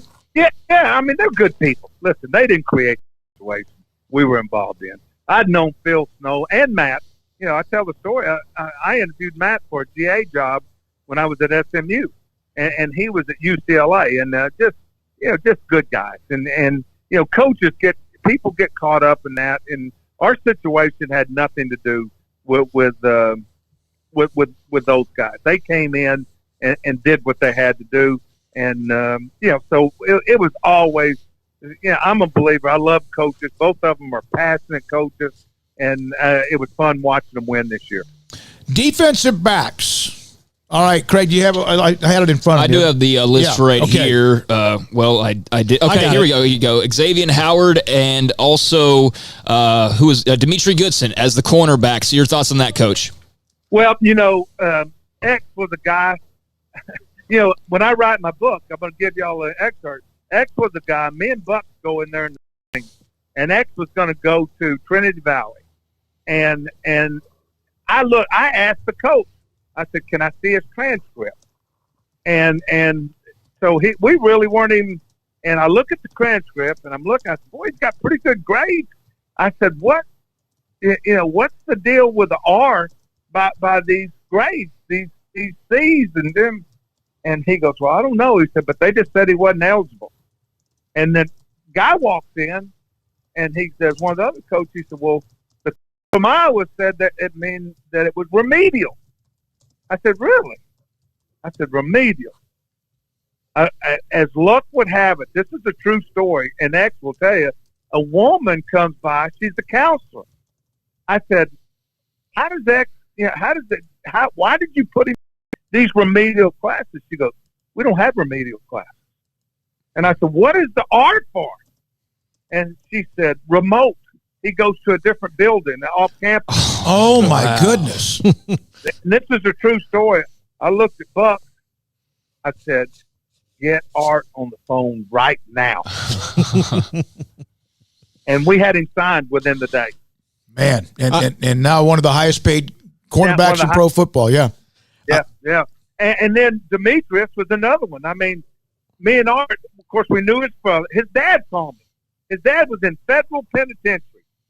And I get a call from the federal penitentiary and another guy, the coach at Klein. And he said, this kid was a great football player, hadn't played football. They called Art, too. And we were talking, saying them. And really, I called the basketball coach. I think his name's Few. Mm-hmm. And, and he wasn't the easiest guy to talk to, but I made him talk to me. And he said, fastest guy up and down the court I've ever. And he was playing up there. He was starting. And his brother went to A&M. Mm-hmm. So we had some ties. We said, let's take a chance. And I'm telling you, he came in, worked his tail off, and he got good in a hurry. I mean, the Thursday night game we beat Oklahoma, he put on a show. I mean, he took away the deep balls, and had he not, gotten hurt in Green Bay, everybody up there loved him. And he was just another unique story. Coach, we had the discussion, I guess it was a couple weeks ago, on just the most rewatchable games in Baylor football history, and that game you're talking about, that Thursday night Oklahoma game, the blackout, gets a lot of love. The Big 12 title win over Texas. Is there one for you, the most rewatchable game from that era that you could watch over and over? The game that it would have to be TCU in 14, because I'm going to tell you why. I always laugh because Gary Patterson and I ran into each other at a clinic. Because that wasn't a defensive game. Both defenses gave up 100 yards, and I told him, hey, that's bullshit.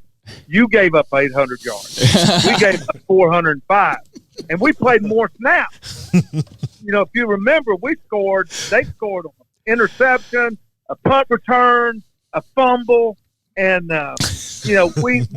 we stopped them the last 4 times. Art told me, he said, if we can get stops, we'll score. I'll never forget that. And we were down after they had picked it and ran it back, and some of our friends were leaving the stadium. Art Browse came to me. He goes, Bennett, if you can stop them, we'll win this game. He goes, we're going to use I said, we got to use our timeouts right. We got to, and if you remember, we did. Yep. And it was dynamic in the sense that I told our kids, I said, if they get more than one first down, anything sustained, we're done. The clock, we're going to lose the clock. And then, of course, Shock was a wild man. They couldn't tackle Shock. And, people ask Gary Patterson, I think they asked Gary, why did you go for it on 4th down? He said, because I didn't think we could stop them from the 99 yards. He said, I don't care where they got the ball. Yeah. He said, I didn't think we could stop them. And I just thought with everything that has come out of our program about this, we were undisciplined, we were this, we were, those kids showed a tremendous amount of character and desire. And Bryce Petty went from having a very mediocre game to being on fire. So I just thought it was a character game. We'll get to the safeties in a second. I just had this from the chat room brought to you by the Willis Law Firm. Is there the best defensive effort game that you can remember? Is it possible to just pinpoint one game? No, I think in 14 when we played Texas, we were hurting a little bit on offense. Not many people knew it, and we were like one play from shutting them out. I think we beat them 27-7, and we went down there and really dominated. The other game would have to be the Kansas State game, 12. The goal line stand. Excuse me. The goal line stand. Well, the K-State game. Yeah. Oh, the K-State. Yeah. Okay. Yeah. No, yeah. K-State, when they, if they beat us, they're going to win the national championship. Mm-hmm. And with that said, they would play Notre Dame, and I don't. And the other game that sort of sticks out in my mind that I thought was really a great effort was that Thursday night game at OU. Mm-hmm. After that, Bob Stoops has told me before. He said we saw it coming in 12, and he said we saw it.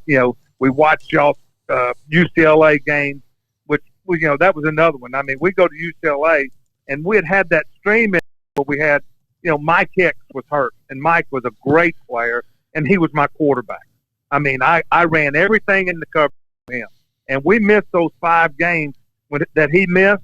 We were poor, and I did a poor job.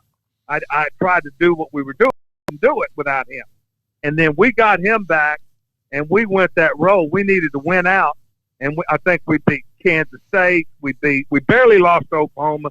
We beat Kansas State, Kansas, Oklahoma State, Texas, and we had a run and finished it out. It was big. All right. Well, speaking of safeties, Ahmad Dixon and Orion Stewart, two guys, they will be forever tied to each other. Together forever. Yeah, the Midway duo. And Orion Stewart's still one of my favorite guys that I've ever covered from high school on down. Those guys, I think once you got Ahmad, you were probably guaranteed Orion, even though not many people really made offers to Orion. No, we knew it though. Orion could play, still can play. He'll end up making. He'll make the Bucks. Their secondary coach is a friend of mine, and their coordinator. He would have made it last year had he not got hurt. Just Ahmad was our bell cow. I mean, I played him at nickel. He wanted to go to safety. I questioned whether he could play safety, and boy, was I wrong. Brian Norwood, his coach, us give him a chance, and he. He's everything. He epitomizes what you want in football. He loves the game. I mean, he will knock you out. He could cover. He could run. And I don't know if you remember it, but I almost killed him that OU game. He's getting the crowd all jacked up on 4th and 1, and KJ Morton saved his life by making a stop on the goal line. And while the whole play's going, and you need to look at this. Y'all need to look this up. You got Ahmad has his back to the offense, and he's prepping the cloud. He never saw the play. Hey, Phil, we were on the side. Didn't have great seats for that game at Floyd Casey, so we moved down to the sideline. Yeah. I remember it vividly. Yeah. And I tore his ass up. And he's like, hey. He looked at me and goes, he looked at me and said, dude, we just stopped him. I said, we? You have a mouse in your pocket? Craig, you got one more. Yeah. Orion back then was just like him. Orion, he had a hard time with me, and I loved his mother. His mother held Orion was a free spirit, but a great player, and he was a playmaker, and awful proud of him. Coach, I just wanted to close out with this.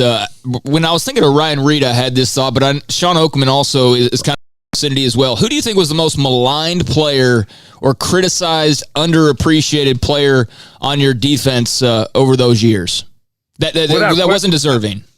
It was Ryan Reed. Okay. Listen, and I believe it was 14. Ryan Reed played the whole year with a torn abdomen muscle. And fought his butt off, and probably kept him from going to the league. I mean, Ryan was a smart, really good player, and let me say this too: people, I tell people this. They say, well, I've told Smokey this. I was so proud. 13, 15, 16, we were only one of 4 teams. I think 4 or 5 teams. Did you ever look that up, Smokey? Yeah, no, I actually brought that stat on the show. I went and looked at Football Scoop, whoever it was, and I did. It's Michigan State. It was Clemson. Yeah. I believe. Yeah. And we gave up 5 yards or less and points per possession. We were as good as anybody in the country. But with that said, Ryan was a guy that to play 16. When my career at Baylor, we played 16.7 possessions a game, more than so many more possessions than anybody. For example, I think last year Baylor's defense played 10 or 11 possessions a game. So we played 5 more possessions a game, which is half a damn game. And our deal, and Art told me when I went there, he goes, Bennett, we're not going to change. But we also did this. If we got ahead of you, I mean, we took the ball. We would take the ball when nobody else would, and we'd be ahead 28-0. If we got 3 and out, we'd be ahead 28-0. But that was saying that Ryan played a lot, and he went up some great guys. If you remember in that TCU game, that was him against the big receiver on 4th down. He made the play. Yeah, Phil. I really enjoy, anytime we have time. There's times when you've called me in the last 3 or 4 years in the conversation where I just sat there and listened to you.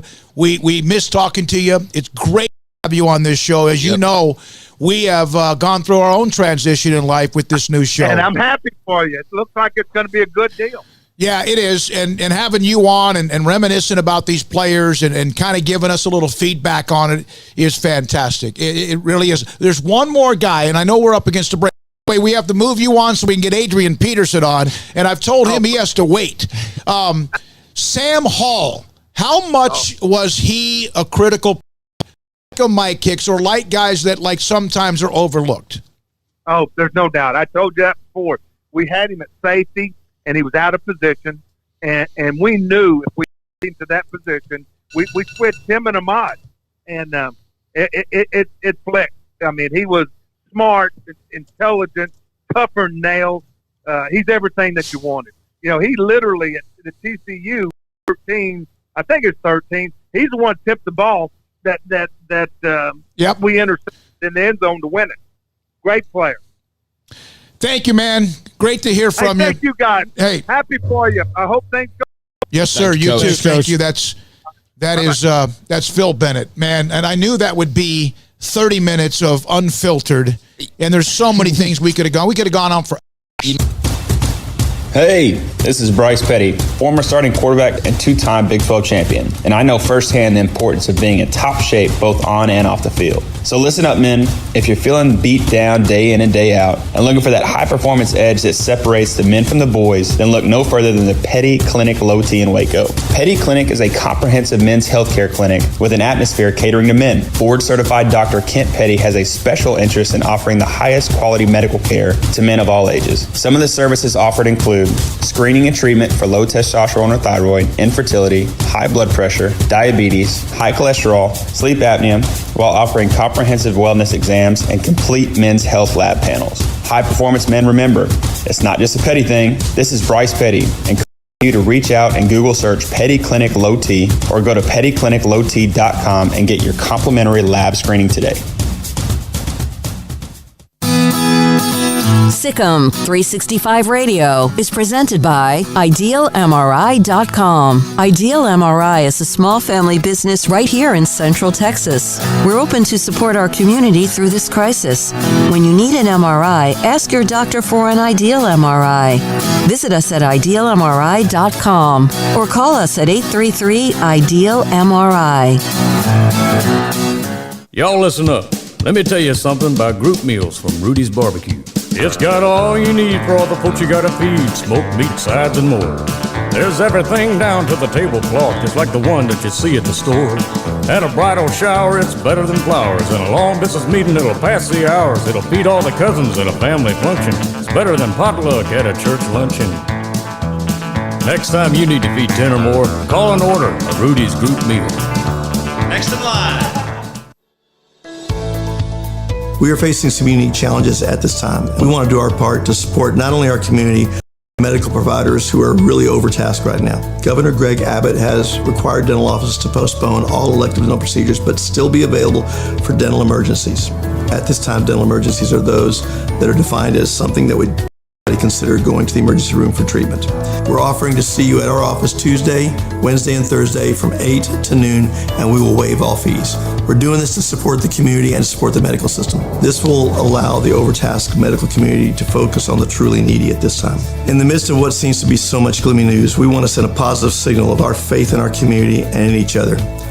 We're all in this together. We're all in this together. We are all in this together. We're all in this together. We are all in this together.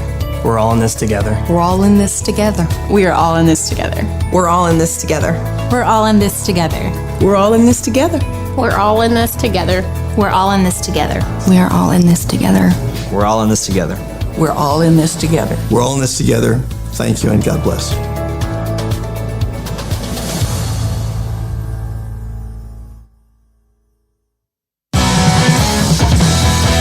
This is SicEm365 Radio.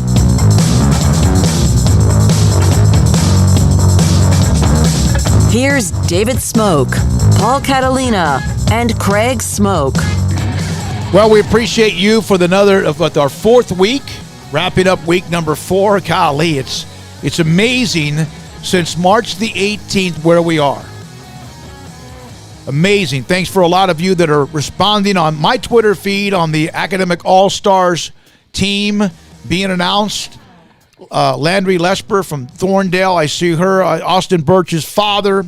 How about Aubrey Fawcett's mother is Farrah Fawcett, Fossett. Huh. That's pretty cool. Who's also as well involved. So appreciate everybody. And so Drew Pearson, Babe Laufenberg, Grayson, Jordan Iver. You know, I usually get to hang out with, I'm a little bummed about this, and it had nothing to do with COVID-19, although it would have, but every year when they have the Bearathon, Holly, Jordan's wife, comes up and runs it, and Sam comes into town, and Jordan comes into town. They don't run the marathon, or the Bearathon, and then Kelsey Kettler Cornish, who is Kyle Cornish's wife, my good friend Kyle, and we all hang out for the whole day when the Bearathon's going on and watch, if I'm in town, of course, if it's usually during the Final Four weekend or whatever, and watch the Final Four and all that, and unless Baylor would have been in it, and I get to hang out with them, I didn't get to see him this year, and so I was a little bummed that didn't get to go down. Sad trombone. Yeah. Yeah. Well, there's so many of our normal events that we are missing out on, even, little interactions that you rarely get that now we appreciate a lot more because we can't have those little normal interactions. Yeah. Now it wouldn't have happened this year anyway because Kelsey and Kyle had a baby and now they're having another baby 14 months apart. So they're kind of busy is what you're saying? They're replicating at a cellular level. All right. Hey, by the way, we got a new sponsor starting next week, TASO, Texas Association of Sports Officials, the Waco football chapter. Thanks to Jacob Bradshaw and Brad Strickland. We'll be discussing about how you can be a part of the high school football officiating. And yes, it looks like that, we don't know, but it appears as if we're kind of steamrolling. Let's go back to what Mac Rhodes said a few days ago. For every person that's wanting to move forward, whether it be TASO or any other company that you're talking about, you still got to plan like things are going to be the way that they were. Even if our new normal is different, you still have to plan. And so like Mac Rhodes was saying, we can't wait until we get the all clear and then go, all right, let's have college football. No, they got to right now be fiddling out every detail imaginable. And so, everybody needs to we all need to be prepared for a return and look forward to that. I just hope that there's a thing where they're like, okay, we're going to go to Option C, subsection B plan, because they've got all this time. Right. It's what they're talking about, all these different things, and you get people together and what if this happens? What if that happens? What if this and that? So you go through all that stuff, you get that done, and then when you say, okay, we can start the season on September 20th, with the all clear. So that means that we'll practice until then. We'll drop a couple of non-conference games. Everybody's going to play a 10-game conference schedule. Whatever. Figure it out. Or maybe you pick up another game. I don't know, because the Big 12 couldn't play a 10-game non-conference schedule. Everybody would have to play themselves once. But a lot to figure out. Hey, a quick high school note to close out today. Lake Travis, Nate Yarnell committed to play at Pittsburgh, quarterback. The last time a starting quarterback at Lake Travis did not join a Division I program was 2003. Wow. Yeah, that's a Reese, heck of a run. Gilbert, Michael Brewer, Lagasse, Mayfield, DeLira, Charlie Brewer, Baldwin, Card, and now Yarnell. Wow. What a legacy and lineage or and whatever. Yarnell hasn't even played yet. Yeah, I know. Well, and DeLira went to Iowa, but he didn't last there very long. But, I mean, still, they went D1. So, got to give them credit for that. And I want to say before we go, happy birthday to David Smoke tomorrow. He's going to be 84 years old. 84 years old. Looks great for 84. Big 84. But, yes, you've got your birthday tomorrow. So, happy birthday. I'm gonna find. I got the biggest, fattest, thickest alpha dog ribeye that I'm gonna figure out how I'm gonna cook it. I may need a blowtorch. It's that big from Waco Custom Marketplace. Thanks to Brian Bauer. Can you reverse sear it? No, I'm gonna have to. Yeah, you have to. It's like the size of a roast. Yeah, that's what I had to do with one of the ones you gave me because I was like, I cook it in the pan and then you have to cook it in the oven so you can get it all the way through. You can do it either way. You could either start with the oven, then boom, or you could do the other way. Craig Smoke, thank you for bringing that up, my son. Dylan Chapman, thank you. And Craig's got some stats on Monday. We'll get into those stats about, what is that called?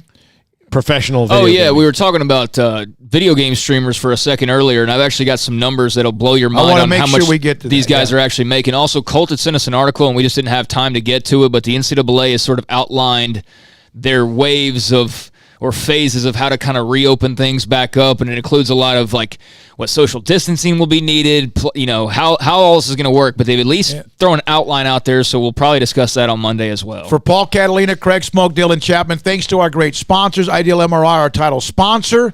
I'm David Smoke. Thank you for listening whenever you do, however long it might be. Have a great weekend, and good night. I'm SicEm365.